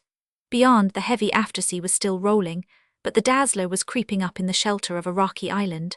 The sky was clear, and the air had the snap and vigor of early morning about it. The rippling water was laughing in the rays of the sun just shouldering above the eastern skyline. To the south lay Alcatraz Island, and from its gun-crowned heights, a flourish of trumpets saluted the day. In the west, the Golden Gate yawned between the Pacific Ocean and San Francisco Bay. A full-rigged ship, with her lightest canvas, even to the skysails, set, was coming slowly in on the flood tide. It was a pretty sight. Joe rubbed the sleep from his eyes and drank in the glory of it, till Frisco Kid told him to go forward and make ready for dropping the anchor. "Overhaul about 50 fathoms of chain," he ordered, "and then stand by." He eased the sloop gently into the wind, at the same time casting off the jib sheet. "Let go the jib halyards and come in on the downhaul." Joe had seen the maneuver performed the previous night, and so was able to carry it out with fair success. Now over with the mud hook, watch out for turns, lively now. The chain flew out with startling rapidity and brought the Dazzler to rest. Frisco Kid went forward to help, and together they lowered the mainsail, furled it in ship-shape manner and made all fast with the gaskets, and put the crutches under the main boom. "Here's a bucket," said Frisco Kid as he passed him the article in question. "Wash down the decks and don't be afraid of the water nor of the dirt either. Here's a broom. Give it what for and have everything shining. When you get that done, bail out the skiff. She opened her seams a little last night. I'm going below to cook breakfast." The water was soon slushing merrily over the deck, while the smoke pouring from the cabin stove carried a promise of good things to come. Time and again Joe lifted his head from his task to take in the scene. It was one to appeal to any healthy boy, and he was no exception. The romance of it stirred him strangely, and his happiness would have been complete could he have escaped remembering who and what his companions were. The thought of this and of French Pete in his bleary sleep below marred the beauty of the day. He had been unused to such things and was shocked at the harsh reality of life, but instead of hurting him, as it might a lad of weaker nature, it had the opposite effect. It strengthened his desire to be clean and strong, and to not be ashamed of himself in his own eyes. He glanced about him and sighed. Why could not men be honest and true? It seemed too bad that he must go away and leave all this, but the events of the night were strong upon him, and he knew that in order to be true to himself he must escape. At this juncture he was called to breakfast. He discovered that Frisco Kid was as good a cook as he was a sailor and made haste to do justice to the fare. There were mush and condensed milk, beefsteak and fried potatoes, and all topped off with good French bread, butter and coffee. French Pete did not join them, though Frisco Kid attempted a couple of times to rouse him. He mumbled and grunted, half opened his bleared eyes, then fell to snoring again. "Can't tell when he's going to get those spells," Frisco Kid explained when Joe, having finished washing dishes, came on deck. "Sometimes he won't get that way for a month, and others he won't be decent for a week at a stretch. Sometimes he's good-natured and sometimes he's dangerous, so the best thing to do is to let him alone and keep out of his way, and don't cross him, for if you do there's liable to be trouble. Come on, let's take a swim," he added, abruptly changing the subject to one more agreeable. "Can you swim?" Joe nodded. "What's that place?" he asked as he poised before diving, pointing toward a sheltered beach on the island where there were several buildings and a large number of tents. "Quarantine station. Lots of smallpox coming in now on the China steamers, and they make them go there till the doctors say they ray safe to land. I tell you, they ray strict about it too. Why?" Splash. Had Frisco Kid finished his sentence just then, instead of diving overboard, much trouble might have been saved to Joe. But he did not finish it, and Joe dived after him. "I'll tell you what," Frisco Kid suggested half an hour later, while they clung to the bobstay preparatory to climbing out. "Let's catch a mess of fish for dinner, and then turn in and make up for the sleep we lost last night. What do you say?" They made a race to clamber aboard, but Joe was shoved over the side again. When he finally did arrive, the other lad had brought to light a pair of heavily leaded, large-hooked lines and a mackerel keg of salt sardines. "Bait," he said. "Just shove a whole one on, they ray not a bit particular. Swallow the bait, hook and all, and go, that's their caper. The fellow that doesn't catch the first fish has to clean 'em." Both sinkers started on their long descent together, and 70 feet of line whizzed out before they came to rest. But at the instant his sinker touched the bottom, Joe felt the struggling jerks of a hooked fish. As he began to haul in, he glanced at Frisco Kid and saw that he too had evidently captured a finny prize.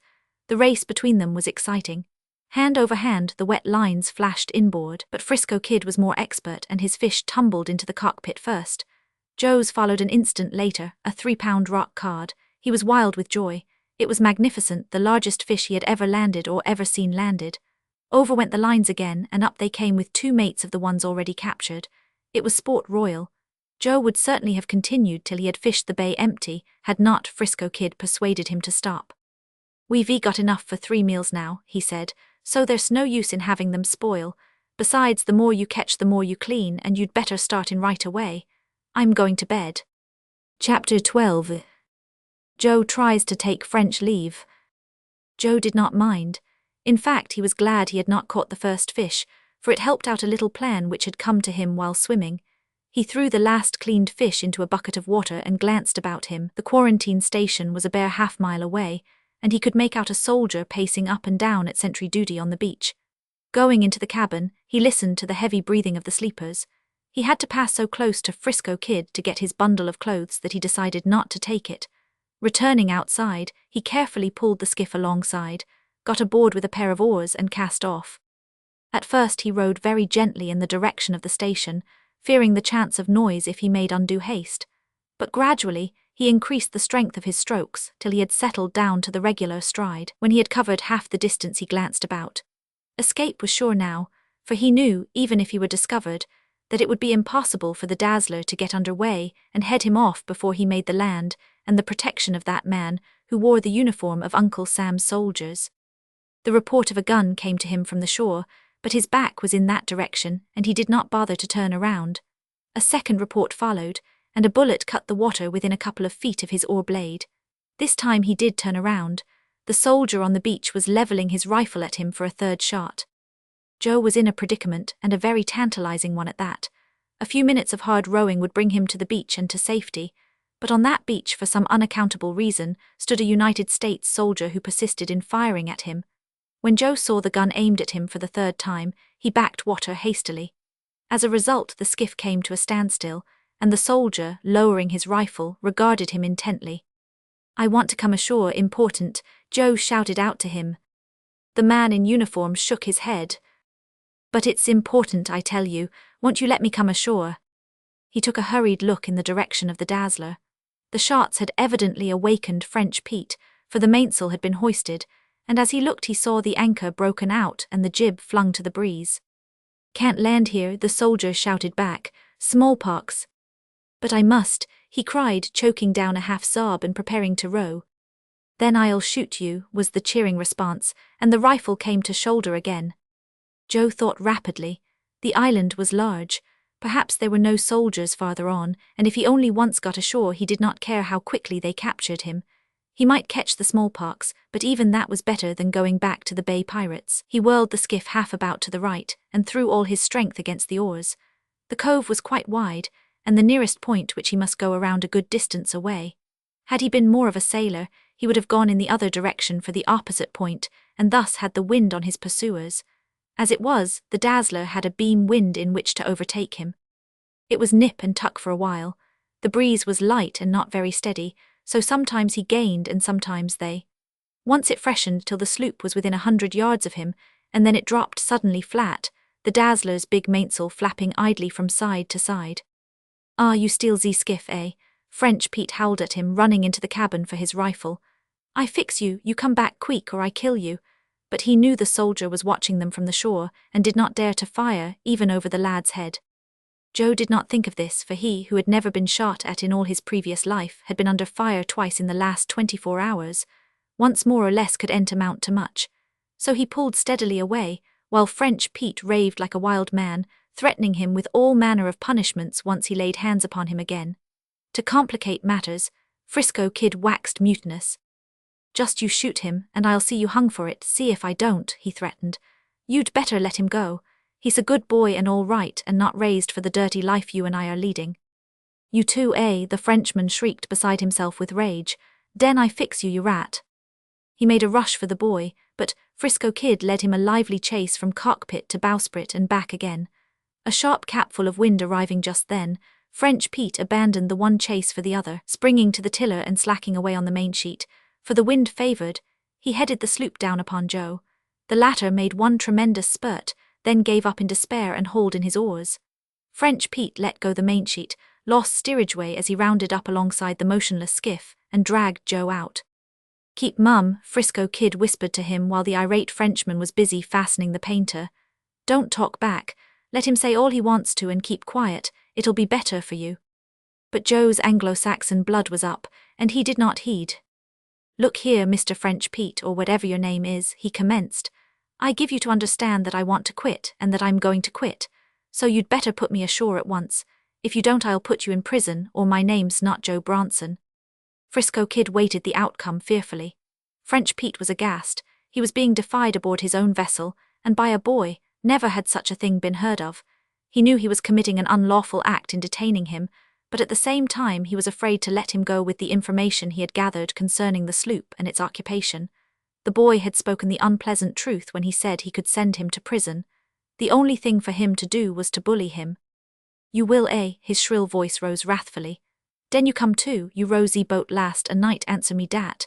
You steal ze iron, answer me dat. You run away, answer me dat. And den you say you put me in jail, bah. But I didn't know, Joe protested. Ha ha, dat is funny. You tell dat to ze judge, meb him laugh, eh? I say I didn't, he reiterated manfully. I didn't know I'd shipped along with a lot of thieves. Frisco Kid winced at this epithet, and had Joe been looking at him he would have seen a red flush mount to his face. And now that I do know, he continued, I wish to be put ashore. I don't know anything about the law, but I do know something of right and wrong, and I'm willing to take my chance with any judge for whatever wrong I have done, with all the judges in the United States for that matter. And that's more than you can say, Mr. Pete. You say dat, eh? Ver good, but you are one big thief. I'm not, don't you dare call me that again. Joe's face was pale and he was trembling, but not with fear. Thief, the Frenchman taunted back. You lies. Joe had not been a boy among boys for nothing. He knew the penalty which attached itself to the words he had just spoken, and he expected to receive it.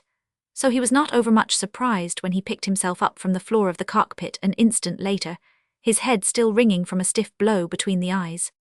Say dat one time more, French Pete bullied, his fist raised and prepared to strike. Tears of anger stood in Joe's eyes, but he was calm and in deadly earnest. When you say I am a thief, Pete, you lie. You can kill me, but still I will say you lie. No, you don't. Frisco Kid had darted in like a cat, preventing a second blow and shoving the Frenchman back across the cockpit. You leave the boy alone, he continued, suddenly unshipping and arming himself with the heavy iron tiller and standing between them. This thing's gone just about as far as it's going to go. You big fool, can't you see the stuff the boy's made of? He speaks true. He's right and he knows it, and you could kill him and he would ain't give in. There's my hand on it, Joe. He turned and extended his hand to Joe, who returned the grip. You've got spunk and you ray not afraid to show it. French Pete's mouth twisted itself in a sickly smile, but the evil gleam in his eyes gave it the lie. He shrugged his shoulders and said, Ah, so, he does not desire dat I call him pet names. Ha ha, it is only ze sailorman play. Let us what you call forgive and forget, eh? Ver good, forgive and forget. He reached out his hand, but Joe refused to take it. Frisco Kid nodded approval, while French Pete, still shrugging his shoulders and smiling, passed into the cabin. Slack off ze mainsheet, he called out, and run down for Hunter's Point. For one time I will cook ze dinner, and den you will say dat it is ze ver good dinner. Ah, French Pete is ze great cook. That's the way he always does, gets real good and cooks when he wants to make up, Frisco Kid hazarded, slipping the tiller into the rudderhead and obeying the order. But even then you can't trust him. Joe nodded his head but did not speak. He was in no mood for conversation. He was still trembling from the excitement of the last few moments, while deep down he questioned himself on how he had behaved, and found nothing to be ashamed of. Chapter 13. Befriending each other. The afternoon sea breeze had sprung up and was now riding in from the Pacific. Angel Island was fast dropping astern, and the waterfront of San Francisco showing up, as the Dazzler ploughed along before it. Soon they were in the midst of the shipping, passing in and out among the vessels which had come from the ends of the earth. Later they crossed the fairway, where the ferry steamers, crowded with passengers, passed to and fro between San Francisco and Oakland. One came so close that the passengers crowded to the side to see the gallant little sloop, and the two boys in the cockpit. Joe gazed enviously at the row of downturned faces. They were all going to their homes, while he was going he knew not whither at the will of French Pete. He was half tempted to cry out for help, but the foolishness of such an act struck him, and he held his tongue. Turning his head, his eyes wandered along the smoky heights of the city, and he fell to musing on the strange way of men and ships on the sea. Frisco Kid watched him from the corner of his eye, following his thoughts as accurately as though he spoke them aloud. Got a home over there somewheres? He queried suddenly, waving his hand in the direction of the city. Joe started, so correctly had his thought been guessed. Yes, he said simply. Tell us about it. Joe rapidly described his home, though forced to go into greater detail because of the curious questions of his companion. Frisco Kid was interested in everything, especially in Mrs. Bronson and Bessie. Of the latter he could not seem to tire, and poured forth question after question concerning her. So peculiar and artless were some of them that Joe could hardly forbear to smile. Now tell me about yours, he said when he at last had finished. Frisco Kid seemed suddenly to harden, and his face took on a stern look which the other had never seen there before. He swung his foot idly to and fro, and lifted a dull eye aloft to the mainpeak blocks, with which, by the way, there was nothing the matter. Go ahead, the other encouraged. I have ent no home. The 4 words left his mouth as though they had been forcibly ejected, and his lips came together after them almost with a snap. Joe saw he had touched a tender spot, and strove to ease the way out of it again. Then the home you did have. He did not dream that there were lads in the world who never had known homes, or that he had only succeeded in probing deeper. Never had none. Oh, his interest was aroused, and he now threw solicitude to the winds. Any sisters? Nope. Mothers. I was so young when she died that I don't remember her. Father. I never saw much of him. He went to sea anyhow, he disappeared. Oh, Joe did not know what to say, and an oppressive silence, broken only by the churn of the Dazzler's forefoot, fell upon them. Just then Pete came out to relieve at the tiller while they went in to eat. Both lads hailed his advent with feelings of relief, and the awkwardness vanished over the dinner, which was all their skipper had claimed it to be. Afterward, Frisco Kid relieved Pete, and while he was eating Joe washed up the dishes and put the cabin shipshape.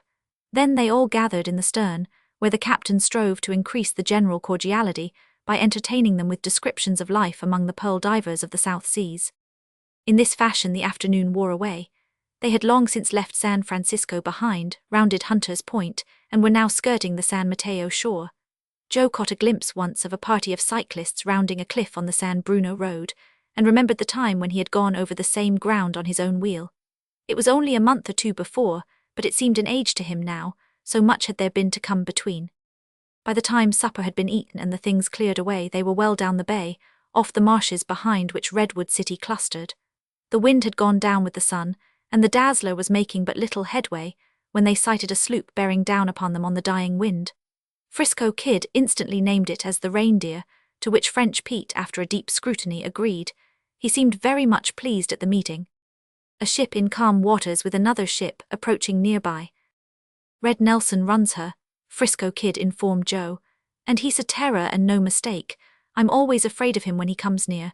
They've got something big down here and they ray always after French Pete to tackle it with them. He knows more about it, whatever it is. Joe nodded and looked at the approaching craft curiously.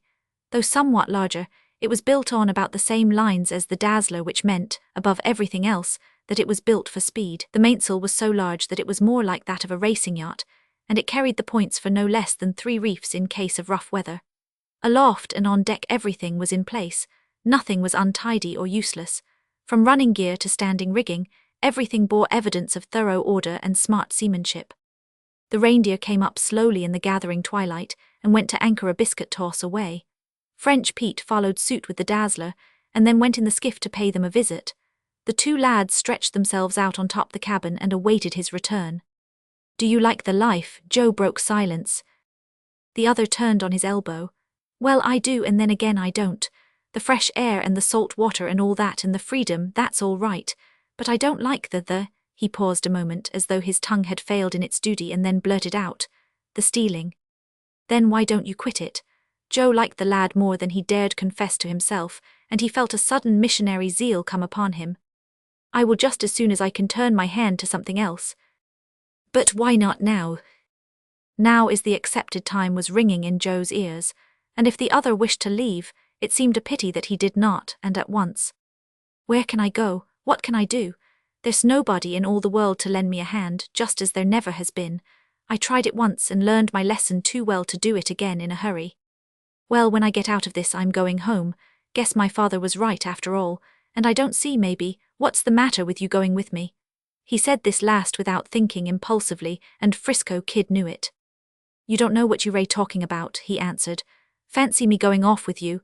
What'd your father say, and the rest, how would he think of me, and what'd he do? Joe felt sick at heart. He realized that in the spirit of the moment he had given an invitation which, on sober thought, he knew would be impossible to carry out. He tried to imagine his father receiving in his own house a stranger like Frisco Kid. No, that was not to be thought of. Then, forgetting his own plight, he fell to racking his brains for some other method by which Frisco Kid could get away from his present surroundings. He might turn me over to the police, the other went on, and send me to a refuge. I'd die first before I'd let that happen to me. And besides, Joe, I'm not of your kind, and you know it. Why, I'd be like a fish out of water, what with all the things I didn't know. Nope, I guess I'll have to wait a little before I strike out. But there's only one thing for you to do, and that's to go straight home. First chance I get I'll land you, and then I'll deal with French Pete. No you don't, Joe interrupted hotly. When I leave I'm not going to leave you in trouble on my account, so don't you try anything like that. I'll get away, never fear, and if I can figure it out I want you to come along too, come along anyway and figure it out afterward. What do you say? Frisco Kid shook his head, and gazing up at the starlit heavens, wandered off into dreams of the life he would like to lead, but from which he seemed inexorably shut out. The seriousness of life was striking deeper than ever into Joe's heart, and he lay silent, thinking hard. A mumble of heavy voices came to them from the reindeer, and from the land the solemn notes of a church bell floated across the water, while the summer night wrapped them slowly in its warm darkness. Chapter 14. Among the oyster beds. Time and the world slipped away, and both boys were aroused by the harsh voice of French Pete from the sleep into which they had fallen. Get under way, he was bawling. Here you show, cast off ze gaskets, quick lively you kid ze jib. Joe was clumsy in the darkness, not knowing the names of things and the places where they were to be found, but he made fair progress, and when he had tossed the gaskets into the cockpit, was ordered forward to help hoist the mainsail. After that the anchor was hove in and the jib set. Then they coiled down the halyards and put everything in order before they returned aft. Ver good, the Frenchman praised as Joe dropped in over the rail. Splendid, you make ze good sailorman, I know for sure. Frisco Kid lifted the cover of one of the cockpit lockers and glanced questioningly at French Pete. For sure, that mariner replied, put up ze sidelights. Frisco Kid took the red and green lanterns into the cabin to light them, and then went forward with Joe to hang them in the rigging. They ray not goin' to tackle it, Frisco Kid said in an undertone. What? Joe asked. That big thing I was tellin' you was down here somewhere. It's so big, I guess, that French Pete's most afraid to go in for it. Red Nelson'd go in quicker 'en a wink, but he don't know enough about it. Can't go in, you see, till Pete gives the word. Where are we going now? Joe questioned. Don't know, oyster beds most likely, from the way we ray heading. It was an uneventful trip. A breeze sprang up out of the night behind them and held steady for an hour or more. Then it dropped and became aimless and erratic, puffing gently first from one quarter and then another. French Pete remained at the tiller, while occasionally Joe or Frisco Kid took in or slacked off a sheet. Joe sat and marveled that the Frenchman should know where he was going. To Joe it seemed that they were lost in the impenetrable darkness which shrouded them. A high fog had rolled in from the Pacific, and though they were beneath, it came between them and the stars, depriving them of the little light from that source. But French Pete seemed to know instinctively the direction he should go, and once in reply to a query from Joe, bragged of his ability to go by the feel of things. I feel ze tide, ze wind, ze speed, he explained. Even do I feel ze land, dat I tell you for sure. How, I do not know. Only do I know dat I feel ze land just like my arm grow long, miles and miles long, and I put my hand upon ze land and feel it, and know dat it is there. Joe looked incredulously at Frisco Kid. That's right, he affirmed. After you've been on the water a good while you come to feel the land, and if your nose is any account you can usually smell it. An hour or so later, Joe surmised from the Frenchman's actions that they were approaching their destination. He seemed on the alert, and was constantly peering into the darkness ahead as though he expected to see something at any moment. Joe looked very hard, but saw only the darkness. Try Z-stick, Kid, French Pete ordered. I think it is about Z-time. Frisco Kid unlashed a long and slender pole from the top of the cabin, and, standing on the narrow deck amidships, plunged one end of it into the water and drove it straight down. About 15 feet, he said. What Z-bottom? Mud was the answer. Wait one while, den we try some more. 5 minutes afterward the pole was plunged overside again. 2 fathoms, Joe answered, shells. French Pete rubbed his hands with satisfaction. Ver good, ver well, he said. I hit ze ground every time. You can't fool a ze old man, I tell you dat for sure. Frisco Kid continued operating the pole and announcing the results, to the mystification of Joe, who could not comprehend their intimate knowledge of the bottom of the bay. 10 feet shells, Frisco Kid went on in a monotonous voice. 11 feet shells, 14 feet soft, 16 feet mud, no bottom. Ah, Z channel, said French Pete at this. For a few minutes it was no bottom, and then suddenly came Frisco Kid's cry, 8 feet hard. "Dat'll do," French Pete commanded. "Run for'ard, you show, and let go ze jib. You kid get all ready ze hook." Joe found the jib halyard and cast it off the pin, and as the canvas fluttered down, came in hand over hand on the downhaul. "Let her go," came the command, and the anchor dropped into the water, carrying but little chain after it. Frisco Kid threw over plenty of slack and made fast. Then they furled the sails, made things tidy, and went below and to bed. It was 6 o'clock when Joe awoke and went out into the cockpit to look about. Wind and sea had sprung up, and the Dazzler was rolling and tossing, and now and again fetching up on her anchor chain with a savage jerk. He was forced to hold on to the boom overhead to steady himself. It was a grey and leaden day, with no signs of the rising sun, while the sky was obscured by great masses of flying clouds. Joe sought for the land. A mile and a half away it lay, a long, low stretch of sandy beach with a heavy surf thundering upon it. Behind appeared desolate marshlands, while far beyond towered the Contra Costa Hills. Changing the direction of his gaze, Joe was startled by the sight of a small sloop rolling and plunging at her anchor not 100 yards away. She was nearly to windward, and as she swung off slightly he read her name on the stern, the Flying Dutchman, one of the boats he had seen lying at the city wharf in Oakland. A little to the left of her he discovered the Ghost, and beyond were half a dozen other sloops at anchor. "What I tell you?" Joe looked quickly over his shoulder. French Pete had come out of the cabin and was triumphantly regarding the spectacle. "What I tell you, can't fool a ze old man, dat's what. I hit it in ze dark just so well as in ze sunshine. I know. Is she goin' to howl?" Frisco Kid asked from the cabin where he was starting the fire. The Frenchman gravely studied sea and sky for a couple of minutes. "Meb blow over, meb blow up," was his doubtful verdict. "Get breakfast quick and we try ze dredging." Smoke was rising from the cabins of the different sloops, denoting that they were all bent on getting the first meal of the day. So far as the Dazzler was concerned, it was a simple matter, and soon they were putting a single reef in the mainsail and getting ready to weigh anchor. Joe was curious. These were undoubtedly the oyster beds, but how under the sun in that wild sea were they to get oysters? He was quickly to learn the way. Lifting a section of the cockpit flooring, French Pete brought out 2 triangular frames of steel.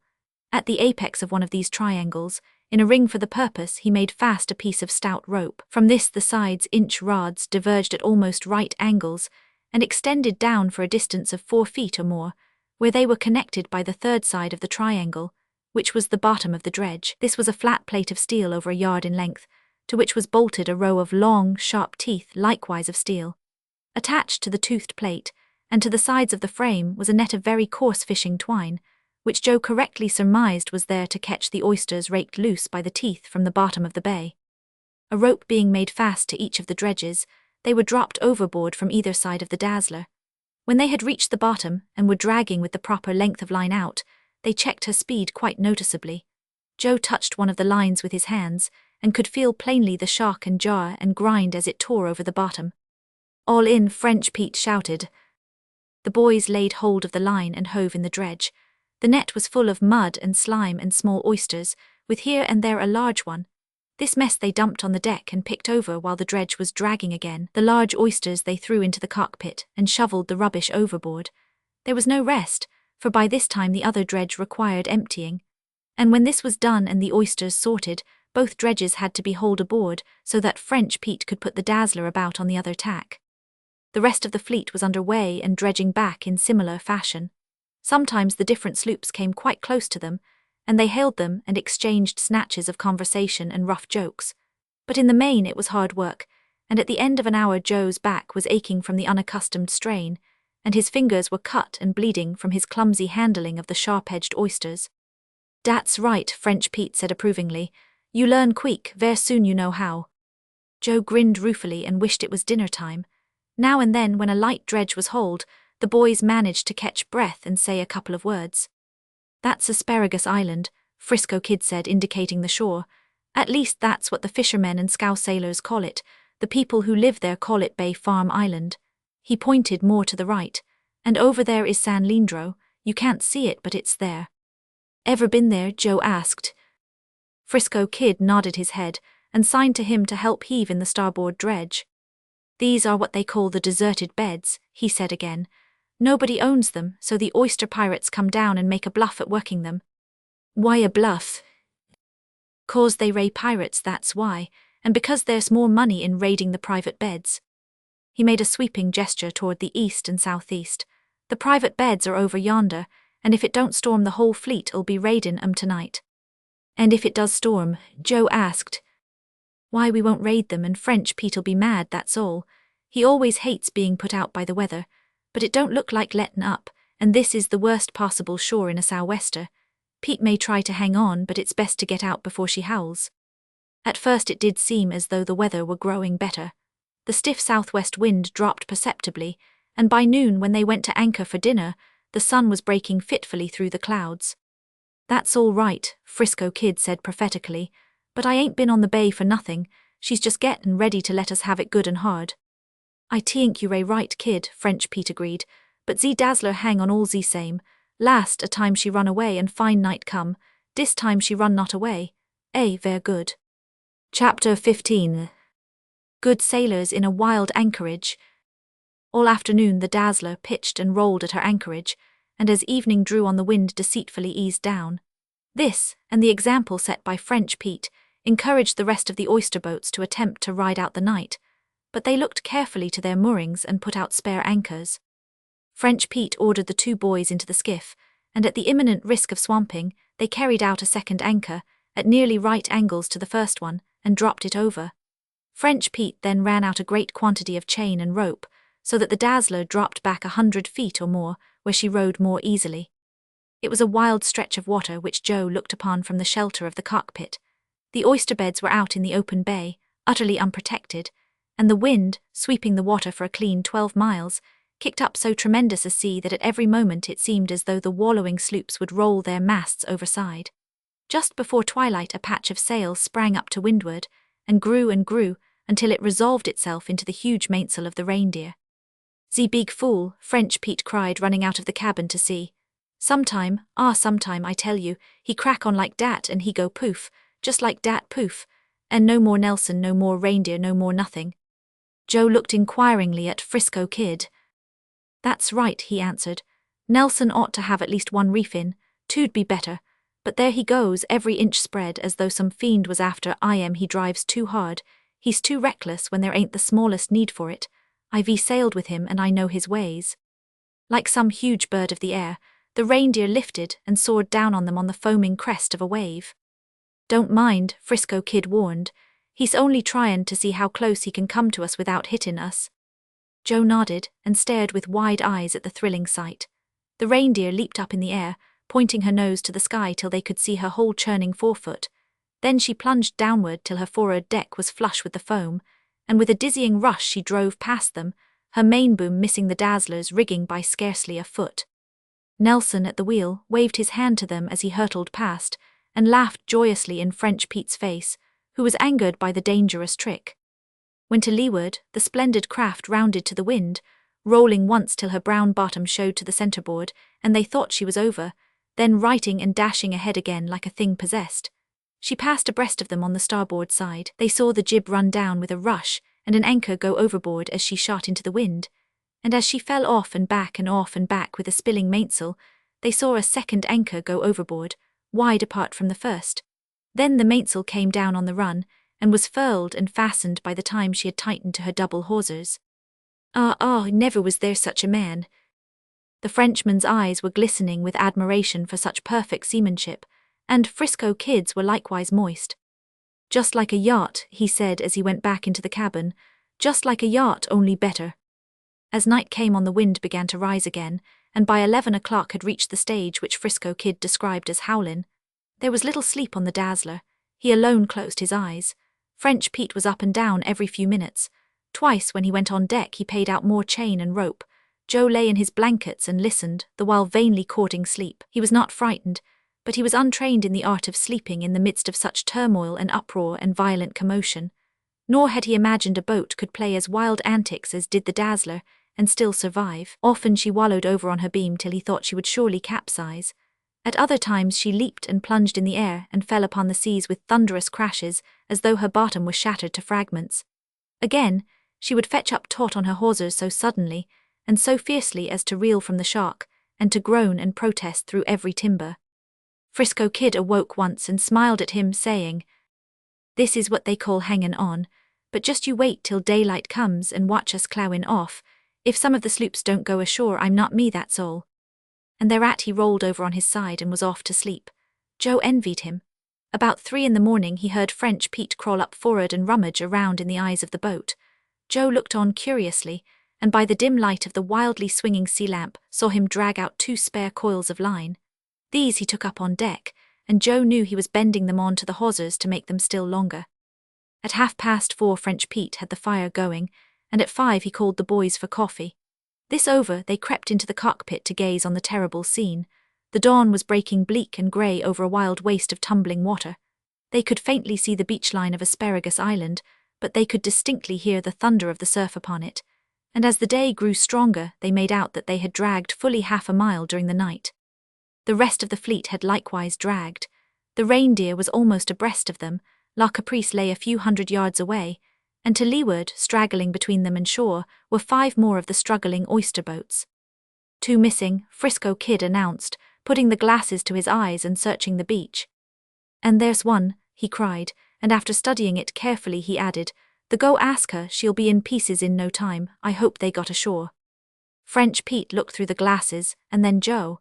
He could clearly see the unfortunate sloop lifting and pounding in the surf, and on the beach he spied the men who made up her crew. "Where's the ghost?" French Pete queried. Frisco Kid looked for her in vain along the beach, but when he turned the glass seaward, he quickly discovered her riding safely in the growing light, half a mile or more to windward. "I'll bet she did ain't drag 100 feet all night," he said. "Must be struck good holding ground." "Mud," was French Pete's verdict. "Just one ver small patch of mud right there. If she get rough it she's a sure enough goner, I tell you dat. Her anchor's ver light, only good for mud. I tell ze boys get more heavy anchors but they laugh, some day be sorry for sure." One of the sloops to leeward raised a patch of sail, and began the terrible struggle out of the jaws of destruction and death. They watched her for a space, rolling and plunging fearfully, and making very little headway. French Pete put a stop to their gazing. "Come on," he shouted, "put 2 reef in ze mainsail, we get out quick." While occupied with this a shout aroused them. Looking up they saw the ghost dead ahead and right on top of them, and dragging down upon them at a furious rate. French Pete scrambled forward like a cat, at the same time drawing his knife, with one stroke of which he severed the rope that held them to the spare anchor. This threw the whole weight of the Dazzler on the chain anchor. In consequence she swung off to the left, and just in time, for the next instant, drifting stern foremost, the ghost passed over the spot she had vacated. "Why, she's got 4 anchors out," Joe exclaimed, at sight of 4 taut ropes entering the water almost horizontally from her bow. "2 of 'em's dredges," Frisco Kid grinned, "and there goes the stove." As he spoke, 2 young fellows appeared on deck, and dropped the cooking stove overside with a line attached. "Phew," Frisco Kid cried, "look at Nelson, he's got 1 reef in and you can just bet that's a sign she's howlin'." The Reindeer came foaming toward them, breasting the storm like some magnificent sea animal.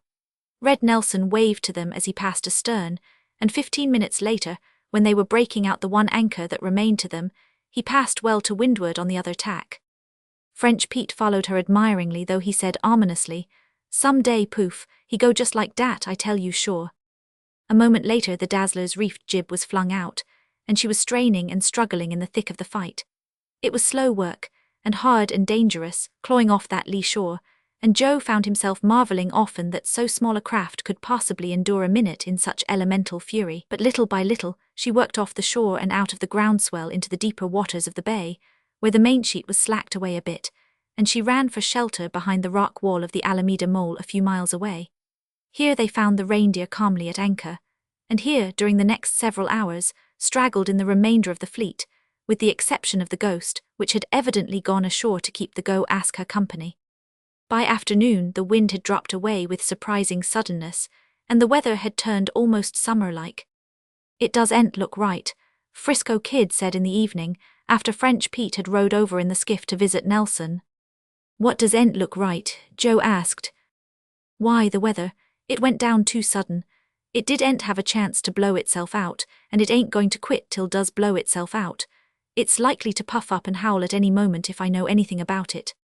Where will we go from here? Joe asked. Back to the oyster beds. Frisco Kid shook his head.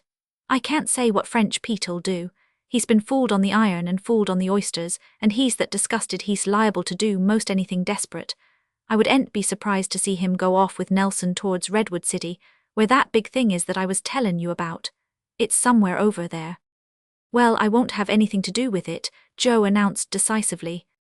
Of course not, Frisco Kid answered. And with Nelson and his 2 men and French Pete, I don't think there'll be any need for you anyway. Chapter 16. Frisco Kid's Diddy Barks. After the conversation died away, the 2 lads lay upon the cabin for perhaps an hour. Then, without saying a word, Frisco Kid went below and struck a light. Joe could hear him fumbling about, and a little later heard his own name called softly. On going into the cabin, he saw Frisco Kid sitting on the edge of the bunk, a sailor's diddy box on his knees, and in his hand a carefully folded page from a magazine. Does she look like this? He asked, smoothing it out and turning it that the other might see. 2 men in the cabin of a boat, one holding up a photo. It was a half-page illustration of 2 girls and a boy, grouped, evidently, in an old-fashioned roomy attic, and holding a council of some sort. The girl who was talking faced the onlooker, while the backs of the other 2 were turned. Who? Joe queried, glancing in perplexity from the picture to Frisco Kid's face. You're your sister, Bessie. The word seemed reluctant in coming to his lips, and he expressed himself with a certain shy reverence, as though it were something unspeakably sacred. Joe was nonplussed for the moment. He could see no bearing between the 2 in point, and anyway, girls were rather silly creatures to waste one's time over. He's actually blushing, he thought, regarding the soft glow on the other's cheeks. He felt an irresistible desire to laugh and tried to smother it down. No, don't, Frisco Kid cried, snatching the paper away and putting it back in the diddy box with shaking fingers. Then he added more slowly, I thought you would understand, and... His lips trembled, and his eyes glistened with unwanted moistness as he turned hastily away. The next instant Joe was by his side on the bunk, his arm around him. Prompted by some instinctive monitor, he had done it before he thought. A week before he could not have imagined himself in such an absurd situation, his arm around a boy, but now it seemed the most natural thing in the world. He did not comprehend, but he knew, whatever it was, that it was of deep importance to his companion. Go ahead and tell us, he urged. I'll understand. No, you won't, you can't. Yes, sure, go ahead. Frisco Kid choked and shook his head. I don't think I could anyway. It's more the things I feel and I don't know how to put them in words. Joe's hand patted his shoulder reassuringly and he went on. Well, it's this way. You see, I don't know much about the land and people and things, and I never had any brothers or sisters or playmates. All the time I didn't know it, but I was lonely, sort of missed them down in here somewheres. He placed a hand over his breast. Did you ever feel downright hungry? Well, that's just the way I used to feel, only a different kind of hunger and me not knowing what it was. But one day, a long time back, I got a hold of a magazine and saw a picture, that picture with the 2 girls and the boy talking together. I thought it must be fine to be like them, and I got to thinking about the things they said and did, till it came to me all of a sudden like, and I knew it was just loneliness was the matter with me. But more than anything else, I got to wondering about the girl who looks out of the picture right at you. I was thinking about her all the time, and by she became real to me. You see, it was making believe and I knew it all the time, and then again I didn't. Whenever I'd think of the men and the work and the hard life, I'd know it was make-believe, but when I'd think of her it was ent. I don't know, I can't explain it. Joe remembered all his own adventures which he had imagined on land and sea and nodded. He at least understood that much. Of course it was all foolishness, but to have a girl like that for a comrade or friend seemed more like heaven to me than anything else I knew of. As I said, it was a long while back, and I was only a little kid. That was when Red Nelson gave me my name, and I've never been anything but Frisco Kid ever since. But the girl in the picture, I was always getting that picture out to look at her, and before long, if I was square, why I felt ashamed to look at her. Afterwards, when I was older, I came to look at it in another way. I thought, suppose, kid, someday you were to meet a girl like that, what would she think of you? Could she like you? Could she be even the least bit of a friend to you? And then I'd make up my mind to be better, to try and do something with myself, so that she or any of her kind of people would not be ashamed to know me. That's why I learned to read. That's why I ran away. Nicky Perrotta, a Greek boy, taught me my letters, and it was till after I learned to read that I found out there was anything really wrong in bay pirating. I'd been used to it ever since I could remember, and almost all the people I knew made their living that way. But when I did find out, I ran away, thinking to quit it for good. I'll tell you about it sometime, and how I'm back at it again. Of course, she seemed a real girl when I was a youngster, and even now she sometimes seems that way. I've thought so much about her, but while I'm talking to you it all clears up and she comes to me in this light. She stands just for a plain idea, a better, cleaner life than this, and one I'd like to live. And if I could live it, why, I'd come to know that kind of girls and their kind of people. Your kind, that's what I mean. So I was wondering about your sister and you, and that's why. I don't know, I guess I was just wondering. But I suppose you know lots of girls like that, don't you? Joe nodded his head. Then tell me about them, something, anything, he added as he noted the fleeting expression of doubt in the other's eyes. Oh, that's easy, Joe began valiantly. To a certain extent he did understand the lad's hunger, and it seemed a simple enough task to at least partially satisfy him. To begin with, they like him. Why, they like girls, just girls. He broke off with a miserable sense of failure. Frisco Kid waited patiently, his face a study in expectancy. Joe struggled valiantly to marshal his forces. To his mind, in quick succession, came the girls with whom he had gone to school, the sisters of the boys he knew, and those who were his sister's friends. Slim girls and plump girls, tall girls and short girls, blue-eyed and brown-eyed, curly-haired, black-haired, golden-haired, in short a procession of girls of all sorts and descriptions, but to save himself he could say nothing about them. Anyway, he'd never been a sissy, and why should he be expected to know anything about them? All girls are alike, he concluded desperately. They just the same as the ones you know, kid, sure they are. But I don't know any. Joe whistled, and never did. Yes, one Carlotta Gispardi, but she could ent speak English and I could ent speak Dago, and she died. I don't care, though I never knew any. I seem to know as much about them as you do. And I guess I know more about adventures all over the world than you do, Joe retorted. Both boys laughed, but a moment later Joe fell into deep thought. It had come upon him quite swiftly that he had not been duly grateful for the good things of life he did possess. Already home, father and mother had assumed a greater significance to him, but he now found himself placing a higher personal value upon his sister and his chums and friends. He had never appreciated them properly, he thought, but henceforth, well, there would be a different tale to tell. The voice of French Pete hailing them put a finish to the conversation, for they both ran on deck. Chapter 17. Frisco Kid tells his story. Get up ze mainsail and break out ze hook, the Frenchman shouted, and den tail on to ze reindeer, no sidelights. Come, cast off those gaskets, lively, Frisco Kid ordered. Now lay on to the peak halyards there, that rope, cast it off the pin, and don't hoist ahead of me there, make fast, we'll stretch it afterwards. Run aft and come in on the mainsheet, shove the helm up. Under the sudden driving power of the mainsail, the Dazzler strained and tugged at her anchor like an impatient horse, till the muddy iron left the bottom with a rush and she was free. Let go the sheet, come forward again and lend a hand on the chain, stand by to give her the jib.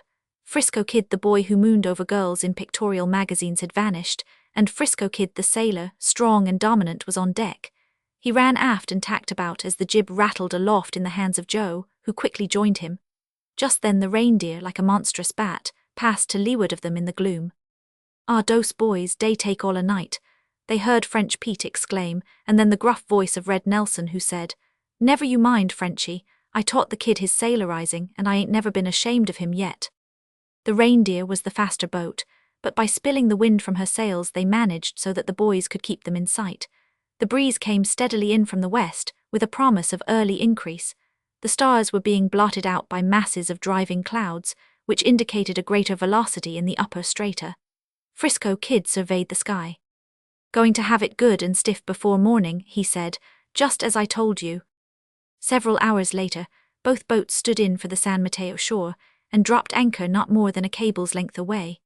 A little wharf ran out, the bare end of which was perceptible to them, though they could discern a small yacht lying moored to a buoy a short distance away. According to their custom, everything was put in readiness for hasty departure. The anchors could be tripped and the sails flung out on a moment's notice. Both skiffs came over noiselessly from the Reindeer. Red Nelson had given one of his 2 men to French Pete, so that each skiff was doubly manned. They were not a very prepossessing group of men, at least Joe did not think so, for their faces bore a savage seriousness which almost made him shiver. The captain of the Dazzler buckled on his pistol belt, and placed a rifle and a stout double-block tackle in the boat. Then he poured out wine all around, and standing in the darkness of the little cabin, they pledged success to the expedition. Red Nelson was also armed, while his men wore at their hips the customary sailor's sheath knife. They were very slow and careful to avoid noise in getting into the boats, French Pete pausing long enough to warn the boys to remain quietly aboard and not try any tricks. "Now'd be your chance, Joe, if they hadn't taken the skiff," Frisco Kid whispered, when the boats had vanished into the loom of the land. "What's the matter with the Dazzler?" was the unexpected answer. "We could up sail and away before you could say Jack Robinson." Frisco Kid hesitated. The spirit of comradeship was strong in the lad, and deserting a companion in a pinch could not but be repulsive to him. "I don't think it'd be exactly square to leave them in the lurch ashore," he said. "Of course," he went on hurriedly, "I know the whole thing's wrong, but you remember that first night when you came running through the water for the skiff, and those fellows on the bank busy popping away? We didn't leave you in the lurch, did we?" Joe assented reluctantly, and then a new thought flashed across his mind. "But they ray pirates and thieves and criminals. They ray breaking the law, and you and I are not willing to be lawbreakers. Besides, they'll not be left. There's the Reindeer. There's nothing to prevent them from getting away on her, and they'll never catch us in the dark." "Come on then." Though he had agreed, Frisco Kid did not quite like it, for it still seemed to savor of desertion. They crawled forward and began to hoist the mainsail. The anchor they could slip if necessary, and save the time of pulling it up. But at the first rattle of the halyards on the sheaves a warning hissed came to them through the darkness, followed by a loudly whispered "drop that." Glancing in the direction from which these sounds proceeded, they made out a white face peering at them from over the rail of the other sloop. "Or it's only the Reindeer's boy," Frisco Kid said. "Come on." Again they were interrupted at the first rattling of the blocks. "I say, you fellers, you'd better let go them halyards pretty quick, I'm a-tellin' you, or I'll give you what for." This threat being dramatically capped by the click of a cocking pistol, Frisco Kid obeyed and went grumblingly back to the cockpit. "Oh, there's plenty more chances to come," he whispered consolingly to Joe. "French Pete was cute, wasn't he? He thought you might be trying to make a break and put a guard on us." Nothing came from the shore to indicate how the pirates were faring. Not a dog barked, not a light flared, yet the air seemed quivering with an alarm about to burst forth. The night had taken on a strained feeling of intensity, as though it held in store all kinds of terrible things. The boys felt this keenly as they huddled against each other in the cockpit and waited. "You were going to tell me about your running away," Joe ventured finally, "and why you came back again." Frisco Kid took up the tale at once, speaking in a muffled undertone close to the other's ear. "You see, when I made up my mind to quit the life, there was ain't a soul to lend me a hand. But I knew that the only thing for me to do was to get ashore and find some kind of work, so I could study. Then I figured there'd be more chance in the country than in the city, so I gave Red Nelson the slip. I was on the Reindeer then. One night on the Alameda oyster beds I got ashore and headed back from the bay as fast as I could sprint. Nelson didn't catch me, but they were all Portuguese farmers thereabouts and none of them had work for me. Besides, it was in the wrong time of the year, winter. That shows how much I knew about the land. I'd saved up a couple of dollars, and I kept traveling back deeper and deeper into the country, looking for work, and buying bread and cheese and such things from the storekeepers. I tell you, it was cold nights sleeping out without blankets, and I was always glad when morning came, but worse than that was the way everybody looked on me. They were all suspicious and not a bit afraid to show it, and sometimes they'd set their dogs on me and tell me to get along. Seemed as though there was ain't any place for me on the land. Then my money gave out, and just about the time I was good and hungry I got captured." "Captured what for?" "Nothing, living, I suppose. I crawled into a haystack to sleep one night because it was warmer, and along comes a village constable and arrests me for being a tramp. At first they thought I was a runaway and telegraphed my description all over. I told them I didn't have any people, but they wouldn't believe me for a long while. And then, when nobody claimed me, the judge sent me to a boys' refuge in San Francisco." He stopped and peered intently in the direction of the shore. The darkness and the silence in which the men had been swallowed up was profound. Nothing was stirring save the rising wind. "I thought I'd die in that refuge. It was just like being in jail. We were locked up and guarded like prisoners. Even then, if I could have liked the other boys, it might have been all right. But they were mostly street boys of the worst kind, lying and sneaking and cowardly, without one spark of manhood or one idea of square dealing and fair play. There was only one thing I did like, and that was the books. Oh, I did lots of reading, I tell you, but that couldn't make up for the rest.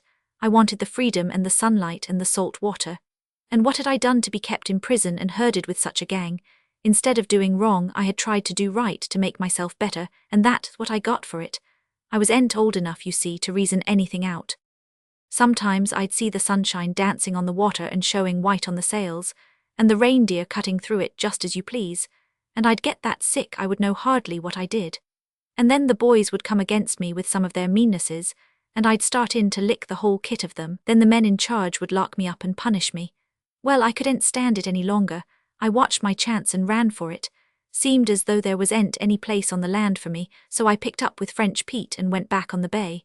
That's about all there is to it, though I'm going to try it again when I get a little older, old enough to get a square deal for myself. You're going to go back on the land with me, Joe said authoritatively, laying a hand on his shoulder. That's what you're going to do. As for... Bang, a revolver shot rang out from the shore. Bang, bang, more guns were speaking sharply and hurriedly. A man's voice rose wildly on the air and died away. Somebody began to cry for help. Both boys were on their feet on the instant, hoisting the mainsail and getting everything ready to run. The reindeer boy was doing likewise. A man, roused from his sleep on the yacht, thrust an excited head through the skylight, but withdrew it hastily at sight of the two stranger sloops. The intensity of waiting was broken, the time for action come. Chapter 18. A new responsibility for Joe. Heaving in on the anchor chain till it was up and down, Frisco Kid and Joe ceased from their exertions. Everything was in readiness to give the Dazzler the jib and go. They strained their eyes in the direction of the shore. The clamour had died away, but here and there lights were beginning to flash. The creaking of a block and tackle came to their ears, and they heard Red Nelson's voice singing out, "Lower away," and cast off. French Pete forgot to oil it, Frisco Kid commented, referring to the tackle. "Talkin' their time about it, ain't they?" The boy on the reindeer called over to them, sitting down on the cabin and mopping his face after the exertion of hoisting the mainsail single-handed. "Guess they ray all right," Frisco Kid rejoined. "All ready?" "Yes, all right here." "Say you," the man on the yacht cried through the skylight, not venturing to show his head, "you'd better go away." "And you'd better stay below and keep quiet," was the response. "We'll take care of ourselves, you do the same." "If I was only out of this I'd show you," he threatened. "Lucky for you you ray not," responded the boy on the reindeer, and thereat the man kept quiet. "Here they come," said Frisco Kid suddenly to Joe. The two skiffs shot out of the darkness and came alongside. Some kind of an altercation was going on, as French Pete's voice attested. "No, no," he cried, "put it on ze Dazzler. Ze reindeer she sail too faste and run away oh so quick and never more I see it. Put it on ze Dazzler. Eh, what you say?" "All right then," Red Nelson agreed. "We'll whack up afterwards, but say hurry up, out with you lads and heave her up, my arm's broke." The men tumbled out, ropes were cast inboard, and all hands with the exception of Joe tailed on. The shouting of men, the sound of oars and the rattling and slapping of blocks and sails told that the men on shore were getting under way for the pursuit. "Now," Red Nelson commanded. "All together, don't let her come back or you'll smash the skiff. There she takes it, a long pull and a strong pull, once again, and yet again, get a turn there somebody and take a spell." Though the task was but half accomplished, they were exhausted by the strenuous effort and hailed the rest eagerly. Joe glanced over the side to discover what the heavy object might be and saw the vague outlines of a small office safe. "Now all together," Red Nelson began again. "Take her on the run and don't let her stop. Yo-ho, heave-ho once again, and another, over with her." Straining and gasping with tense muscles and heaving chests, they brought the cumbersome weight over the side, rolled it on top of the rail and lowered it into the cockpit on the run. The cabin doors were thrown apart, and it was moved along end for end, till it lay on the cabin floor, snug against the end of the centerboard case. Red Nelson had followed it aboard to superintend. His left arm hung helpless at his side, and from the fingertips blood dripped with monotonous regularity. He did not seem to mind it, however, nor even the mutterings of the human storm he had raised ashore, and which, to judge by the sounds, was even then threatening to break upon them. "Lay your course for the Golden Gate," he said to French Pete as he turned to go. "I'll try to stand by you, but if you get lost in the dark I'll meet you outside off the Farallones in the morning." He sprang into the skiff after the men, and with a wave of his uninjured arm cried heartily, "And then it's for Mexico, my lads, Mexico and summer weather." Just as the Dazzler, freed from her anchor, paid off under the jib and filled away, a dark sail loomed under their stern, barely missing the skiff in tow. The cockpit of the stranger was crowded with men, who raised their voices angrily at sight of the pirates. Joe had half a mind to run forward and cut the halyards so that the Dazzler might be captured. As he had told French Pete the day before, he had done nothing to be ashamed of, and was not afraid to go before a court of justice. But the thought of Frisco Kid restrained him.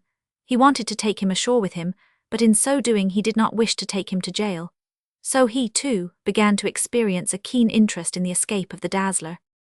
The pursuing sloop rounded up hurriedly to come about after them, and in the darkness fouled the yacht which lay at anchor. The man aboard of her, thinking that at last his time had come, gave one wild yell, ran on deck and leaped overboard. In the confusion of the collision, and while they were endeavoring to save him, French Pete and the boys slipped away into the night. The reindeer had already disappeared, and by the time Joe and Frisco Kid had the running gear coiled down and everything in shape, they were standing out in open water. The wind was freshening constantly, and the Dazzler heeled a lively clip through the comparatively smooth stretch. Before an hour had passed, the lights of Hunter's Point were well on her starboard beam. Frisco Kid went below to make coffee, but Joe remained on deck, watching the lights of South San Francisco grow, and speculating on their destination. Mexico, they were going to see in such a frail craft. Impossible. At least it seemed so to him, for his conceptions of ocean travel were limited to steamers and full-rigged ships. He was beginning to feel half sorry that he had not cut the halyards, and longed to ask French Pete 1,000 questions, but just as the first was on his lips that worthy ordered him to go below and get some coffee, and then to turn in. He was followed shortly afterward by Frisco Kid, French Pete remaining at his lonely task of beating down the bay and out to sea. Twice he heard the waves buffeted back from some flying forefoot, and once he saw a sail to leeward on the opposite tack, which luffed sharply and came about at sight of him.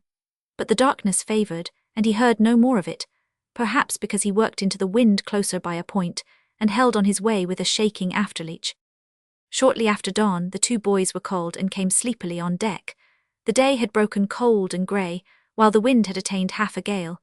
Joe noted with astonishment the white tents of the quarantine station on Angel Island. San Francisco lay a smoky blur on the southern horizon, while the night, still lingering on the western edge of the world, slowly withdrew before their eyes.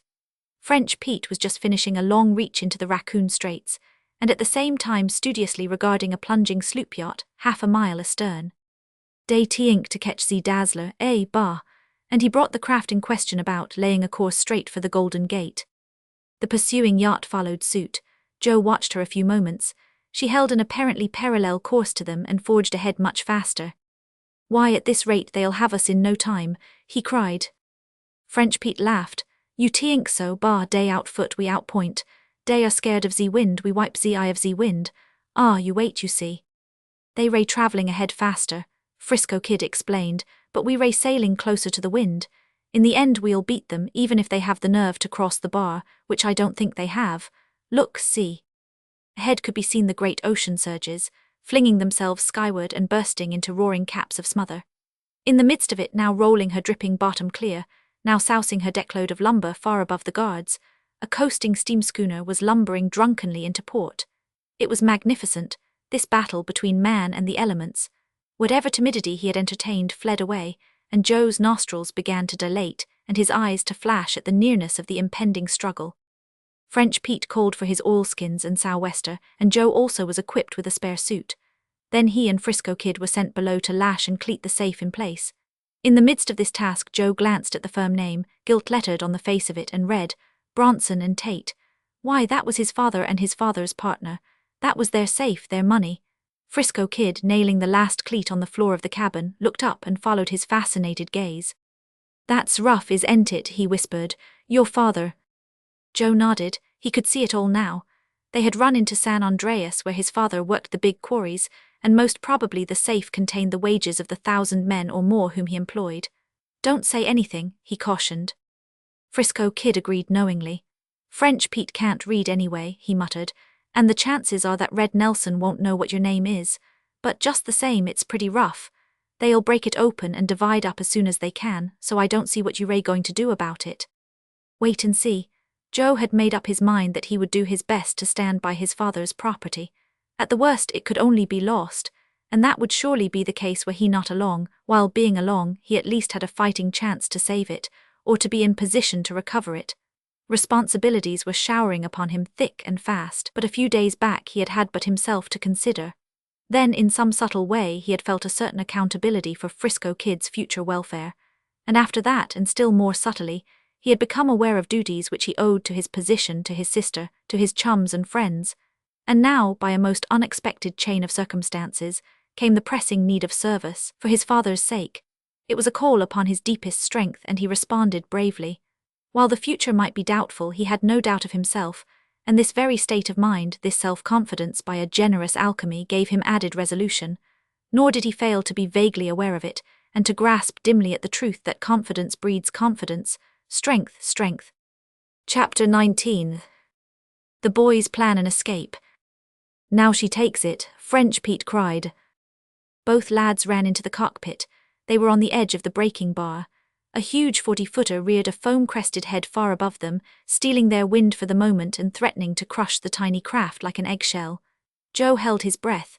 It was the supreme moment. French Pete luffed straight into it, and the Dazzler mounted the steep slope with a rush, poised a moment on the giddy summit, and fell into the yawning valley beyond.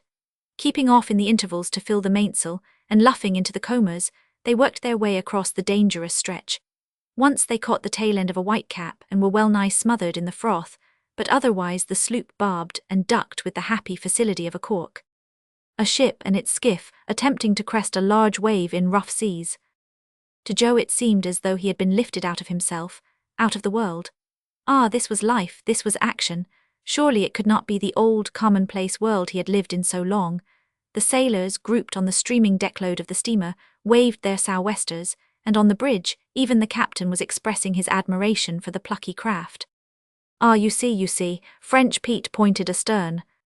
The sloop yacht had been afraid to venture it, and was skirting back and forth on the inner edge of the bar. The chase was over. A pilot boat, running for shelter from the coming storm, flew by them like a frightened bird, passing the steamer as though the latter were standing still. Half an hour later the Dazzler sped beyond the last smoking sea and was sliding up and down on the long Pacific swell. The wind had increased its velocity and necessitated a reefing down of jib and mainsail. Then they laid off again, full and free on the starboard tack, for the Farallones, 30 miles away. By the time breakfast was cooked and eaten they picked up the Reindeer, which was hove to and working offshore to the south and west. The wheel was lashed down, and there was not a soul on deck. French Pete complained bitterly against such recklessness. "Dat is the one fault of Red Nelson. He no care, he is afraid of nothing. Some day he will die, oh so ver quick, I know he will." 3 times they circled about the Reindeer, running under her weather quarter and shouting in chorus, before they brought anybody on deck.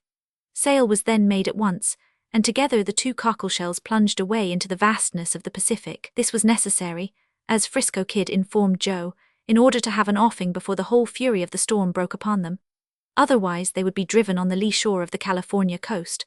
Grub and water, he said, could be obtained by running into the land when fine weather came. He congratulated Joe upon the fact that he was not seasick, which circumstance likewise brought praise from French Pete, and put him in better humor with his mutinous young sailor. "I'll tell you what we'll do," Frisco Kid whispered while cooking dinner. "Tonight we'll drag French Pete down."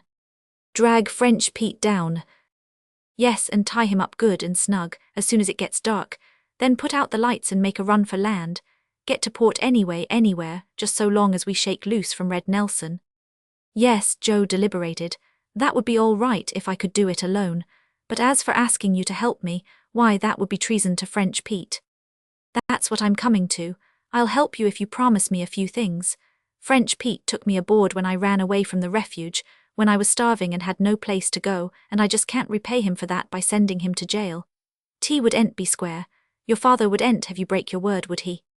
No, of course not. Joe knew how sacredly his father held his word of honor. "Then you must promise, and your father must see it carried out, not to press any charge against French Pete." "All right, and now, what about yourself? You can't very well expect to go away with him again on the Dazzler." "Oh, don't bother about me. There's nobody to miss me. I'm strong enough and know enough about it to ship to sea as ordinary seaman. I'll go away somewhere over on the other side of the world and begin all over again." "Then we'll have to call it off, that's all." "Call what off?" tying French Pete up and running for it. "No, sir, that's decided upon. Now listen here, I'll not have a thing to do with it. I'll go on to Mexico first if you don't make me one promise." "And what's the promise?" "Just this, you place yourself in my hands from the moment we get ashore and trust to me. You don't know anything about the land anyway, you said so. And I'll fix it with my father, I know I can, so that you can get to know people of the right sort and study and get an education and be something else than a bay pirate or a sailor. That's what you'd like, isn't it?" Though he said nothing, Frisco Kid showed how well he liked it by the expression of his face. "And it'll be no more than your due either," Joe continued. "You will have stood by me and you will have recovered my father's money. He'll owe it to you. But I don't do things that way. I don't think much of a man who does a favor just to be paid for it. Now you keep quiet. How much do you think it would cost my father for detectives and all that to recover that safe? Give me your promise, that's all, and when I've got things arranged, if you don't like them you can back out. Come on, that's fair." They shook hands on the bargain and proceeded to map out their line of action for the night. But the storm, yelling down out of the northwest, had something entirely different in store for the Dazzler and her crew. By the time dinner was over they were forced to put double reefs in mainsail and jib, and still the gale had not reached its height. The sea also had been kicked up till it was a continuous succession of water mountains, frightful and withal grand to look upon from the low deck of the sloop. It was only when the sloops were tossed upon the crests of the waves at the same time that they caught sight of each other.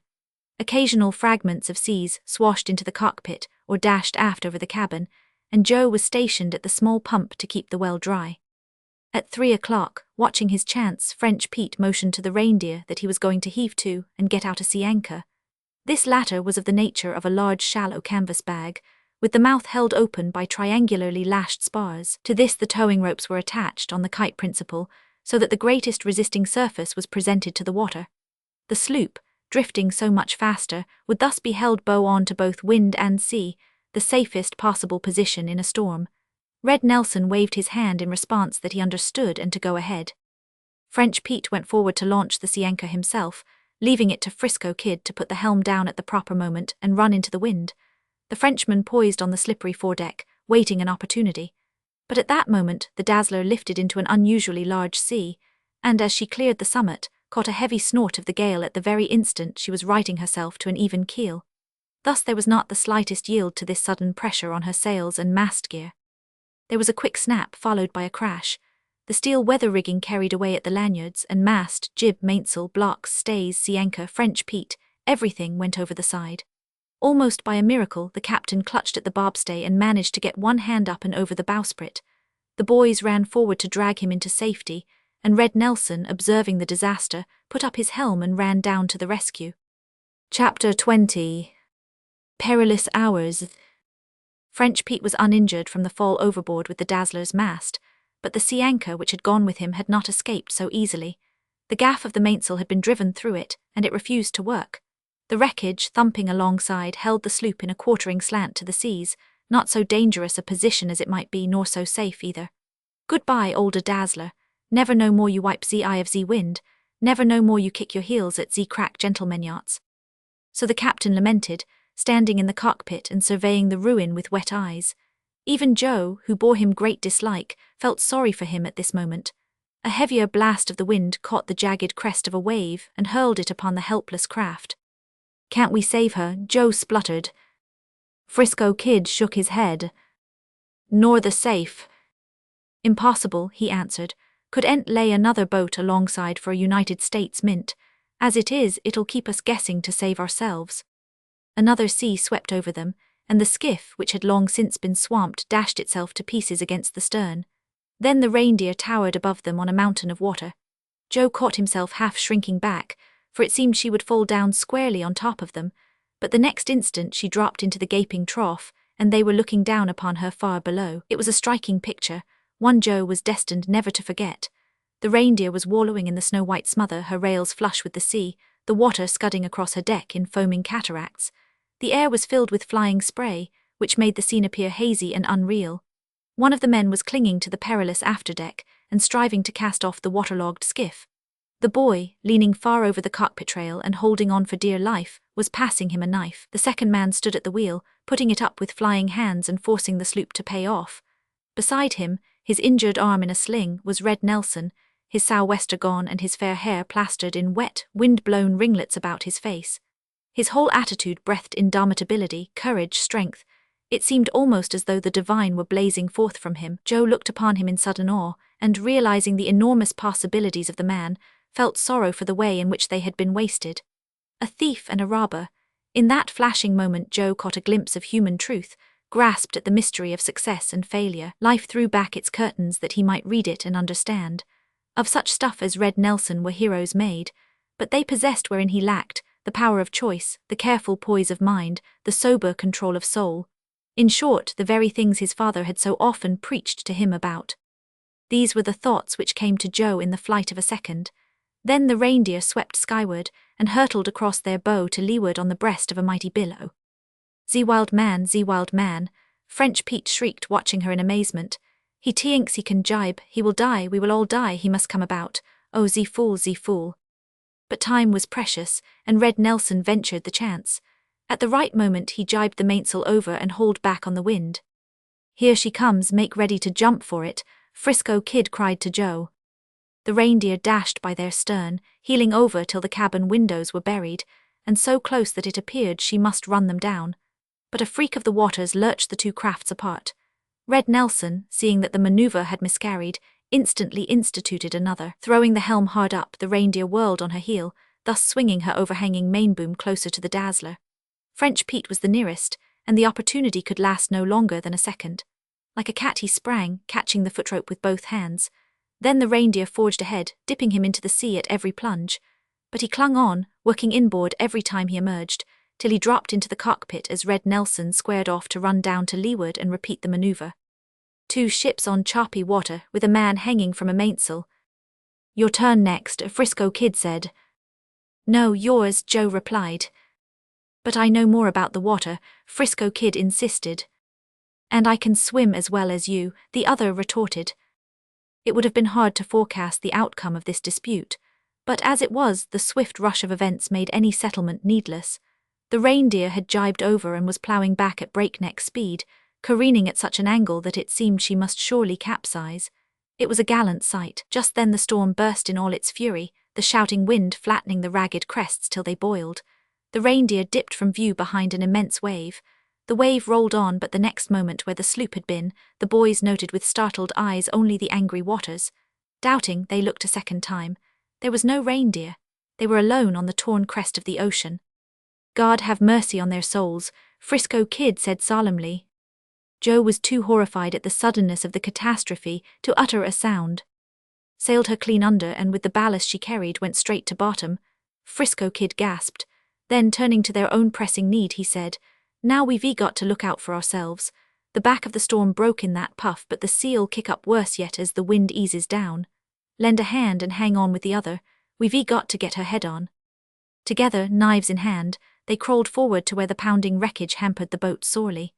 Frisco Kid took the lead in the ticklish work, but Joe obeyed orders like a veteran. Every minute or two the bow was swept by the sea, and they were pounded and buffeted about like a pair of shuttlecocks. First the main portion of the wreckage was securely fastened to the forward bitts. Then, breathless and gasping, more often under the water than out, they cut and hacked at the tangle of halyards, sheets, stays, and tackles. The cockpit was taking water rapidly, and it was a race between swamping and completing the task. At last, however, everything stood clear save the lee rigging.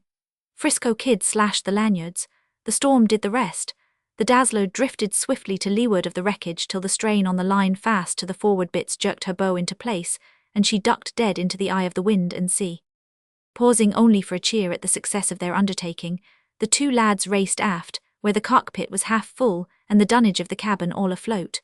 With a couple of buckets procured from the stern lockers, they proceeded to fling the water overboard. It was heartbreaking work, for many a barrelful was flung back upon them again, but they persevered, and when night fell the Dazzler, bobbing merrily at her sea anchor, could boast that her pumps sucked once more. As Frisco Kid had said, the backbone of the storm was broken, though the wind had veered to the west, where it still blew stiffly. "If she holds," Frisco Kid said, referring to the breeze, "we'll drift to the California coast sometime tomorrow. Nothing to do now but wait." They said little, oppressed by the loss of their comrades and overcome with exhaustion, preferring to huddle against each other for the sake of warmth and companionship. It was a miserable night, and they shivered constantly from the cold. Nothing dry was to be obtained aboard, food, blankets, everything being soaked with the salt water. Sometimes they dozed, but these intervals were short and harassing, for it seemed each took turn in waking with such sudden starts as to rouse the other. At last day broke and they looked about. Wind and sea had dropped considerably, and there was no question as to the safety of the Dazzler. The coast was nearer than they had expected, its cliffs showing dark and forbidding in the grey of dawn. But with the rising of the sun they could see the yellow beaches, flanked by the white surf, and beyond, it seemed too good to be true, the clustering houses and smoking chimneys of a town. Santa Cruz, Frisco Kid cried, and no chance of being wrecked in the surf. Then the safe is safe, Joe queried. Safe, I should say so. It ain't much of a sheltered harbour for large vessels, but with this breeze we'll run right up the mouth of the San Lorenzo River. Then there's a little lake-like and a boat-house. Water smooth as glass and hardly over your head. You see, I was down here once before with Red Nelson. Come on, we'll be in time for breakfast. Bringing to light some spare coils of rope from the lockers, he put a clove hitch on the standing part of the sea anchor hawser and carried the new running line aft, making it fast to the stern bitts. Then he cast off from the forward bitts. The Dazzler swung off into the trough, completed the evolution, and pointed her nose toward shore. A couple of spare oars from below, and as many water-soaked blankets, sufficed to make a jury-mast and sail. When this was in place, Joe cast loose from the wreckage, which was now towing astern, while Frisco Kid took the tiller. Chapter 21. Joe and his father. How's that? Cried Frisco Kid, as he finished making the Dazzler fast fore and aft, and sat down on the stringpiece of the tiny wharf. What'll we do next, Captain? Joe looked up in quick surprise. Why, what's the matter? Well, ain't you captain now? Haven't we reached land? I'm crew from now on, ain't I? What's your orders? Joe caught the spirit of it. Pipe all hands for breakfast, that is, wait a minute. Diving below, he possessed himself of the money he had stowed away in his bundle when he came aboard. Then he locked the cabin door and they went uptown in search of a restaurant. Over the breakfast, Joe planned the next move, and when they had done, communicated it to Frisco Kid. In response to his inquiry, the cashier told him when the morning train started for San Francisco. He glanced at the clock. Just time to catch it, he said to Frisco Kid. Keep the cabin doors locked and don't let anybody come aboard. Here's money, eat at the restaurants, dry your blankets and sleep in the cockpit. I'll be back tomorrow, and don't let anybody into that cabin. Goodbye. With a hasty hand grip, he sped down the street to the depot. The conductor looked at him with surprise when he punched his ticket. And well he might, for it was not the custom of his passengers to travel in sea boots and sou'westers. But Joe did not mind. He did not even notice. He had bought a paper and was absorbed in its contents. Before long his eyes caught an interesting paragraph. Supposed to have been lost. The tug Sea Queen, chartered by Bronson and Tate, has returned from a fruitless cruise outside the Heads. No news of value could be obtained concerning the pirates who so daringly carried off their safe at San Andreas last Tuesday night, the lighthouse keeper at the Farallones mentions having sighted the two sloops Wednesday morning, clawing offshore in the teeth of the gale. It is supposed by shipping men that they perished in the storm with their ill-gotten treasure. Rumor has it that, in addition to the $10,000 in gold, the safe contained papers of great importance. When Joe had read this, he felt a great relief. It was evident no one had been killed at San Andreas the night of the robbery, else there would have been some comment on it in the paper. Nor, if they had had any clue to his own whereabouts, would they have omitted such a striking bit of information. At the depot in San Francisco, the curious onlookers were surprised to see a boy clad conspicuously in sea boots and sou'wester hail a cab and dash away. But Joe was in a hurry. He knew his father's hours, and was fearful lest he should not catch him before he went to lunch. The office boy scowled at him when he pushed open the door and asked to see Mr. Bronson, nor could the head clerk, when summoned by this disreputable intruder, recognize him. "Don't you know me, Mr. Willis?" Mr. Willis looked a second time. "Why, it's Joe Bronson. Of all things under the sun, where did you drop from? Go right in, your father's in there." Mr. Bronson stopped dictating to his stenographer and looked up. "Hello, where have you been?" he said. "To sea," Joe answered demurely, not sure of just what kind of a reception he was to get, and fingering his sou'wester nervously. "Short trip, eh? How did you make out?" "Oh, so-so." He had caught the twinkle in his father's eye and knew that it was all clear sailing. Not so bad, that is, considering. Considering. Well, not exactly that. Rather, it might have been worse while it couldn't have been better. That's interesting, sit down. Then, turning to the stenographer, you may go, Mr. Brown, and I won't need you any more today. It was all Joe could do to keep from crying. So kindly and naturally had his father received him, making him feel at once as if not the slightest thing uncommon had occurred. It seemed as if he had just returned from a vacation, or, man grown, had come back from some business trip. Now go ahead, Joe. You were speaking to me a moment ago in conundrums, and you have aroused my curiosity to a most uncomfortable degree. Whereupon Joe sat down and told what had happened, all that had happened, from Monday night to that very moment. Each little incident he related, every detail, not forgetting his conversations with Frisco Kid nor his plans concerning him. His face flushed and he was carried away with the excitement of the narrative, while Mr. Bronson was almost as eager, urging him on whenever he slackened his pace, but otherwise remaining silent. So you see, Joe concluded, it couldn't possibly have turned out any better. Ah well, Mr. Bronson deliberated judiciously, it may be so, and then again it may not. I don't see it. Joe felt sharp disappointment at his father's qualified approval. It seemed to him that the return of the safe merited something stronger. That Mr. Bronson fully comprehended the way Joe felt about it was clearly in evidence, for he went on, as to the matter of the safe, all hail to you, Joe. Credit, and plenty of it, is your due. Mr. Tate and myself have already spent $500 in attempting to recover it. So important was it that we have also offered $5,000 reward, and but this morning were considering the advisability of increasing the amount. But my son, Mr. Bronson stood up, resting a hand affectionately on his boy's shoulder. There are certain things in this world which are of still greater importance than gold, or papers which represent what gold may buy. How about yourself? That's the point. Will you sell the best possibilities of your life right now for $1 million? Joe shook his head. As I said, that's the point. A human life the money of the world cannot buy, nor can it redeem one which is misspent, nor can it make full and complete and beautiful a life which is dwarfed and warped and ugly. How about yourself? What is to be the effect of all these strange adventures on your life, Joe? Are you going to pick yourself up tomorrow and try it over again, or the next day, or the day after? Do you understand? Why, Joe, do you think for one moment that I would place against the best value of my son's life the paltry value of a safe? And can I say, until time has told me, whether this trip of yours could not possibly have been better?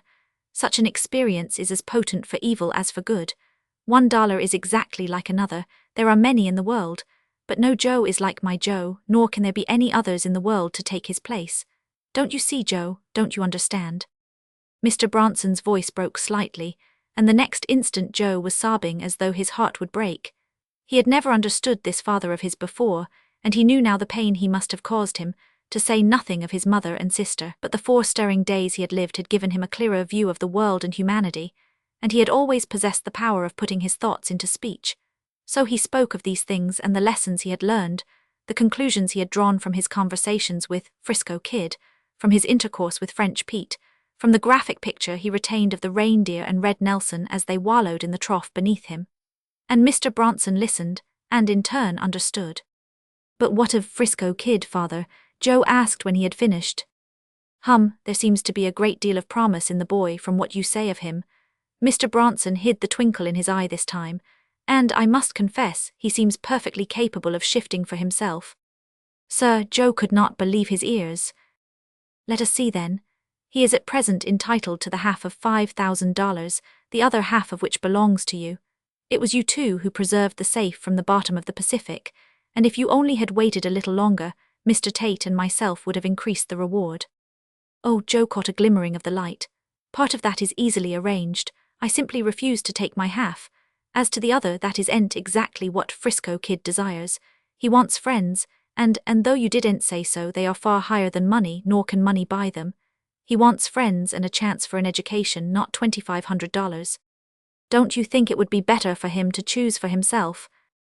Ah, no, that's all arranged. Arranged? Yes, sir, he's captain on sea and I'm captain on land, so he's under my charge now. Then you have the power of attorney for him in the present negotiations. Good, I'll make you a proposition. The $2,500 shall be held in trust by me on his demand at any time. We'll settle about yours afterward. Then he shall be put on probation for, say, a year in our office. You can either coach him in his studies, for I am confident now that you will be up in yours hereafter, or he can attend night school. And after that, if he comes through his period of probation with flying colours, I'll give him the same opportunities for an education that you possess. It all depends on himself. And now, Mr. Attorney, what have you to say to my offer in the interests of your client? That I close with it at once. Father and son shook hands. And what are you going to do now, Joe? Send a telegram to Frisco Kid first, and then hurry home. Then wait a minute till I call up San Andreas and tell Mr. Tate the good news, and then I'll go with you. Mr. Willis, Mr. Bronson said as they left the outer office, the San Andreas safe is recovered, and we'll all take a holiday. Kindly tell the clerks that they are free for the rest of the day. And I say, he called back as they entered the elevator, don't forget the office boy.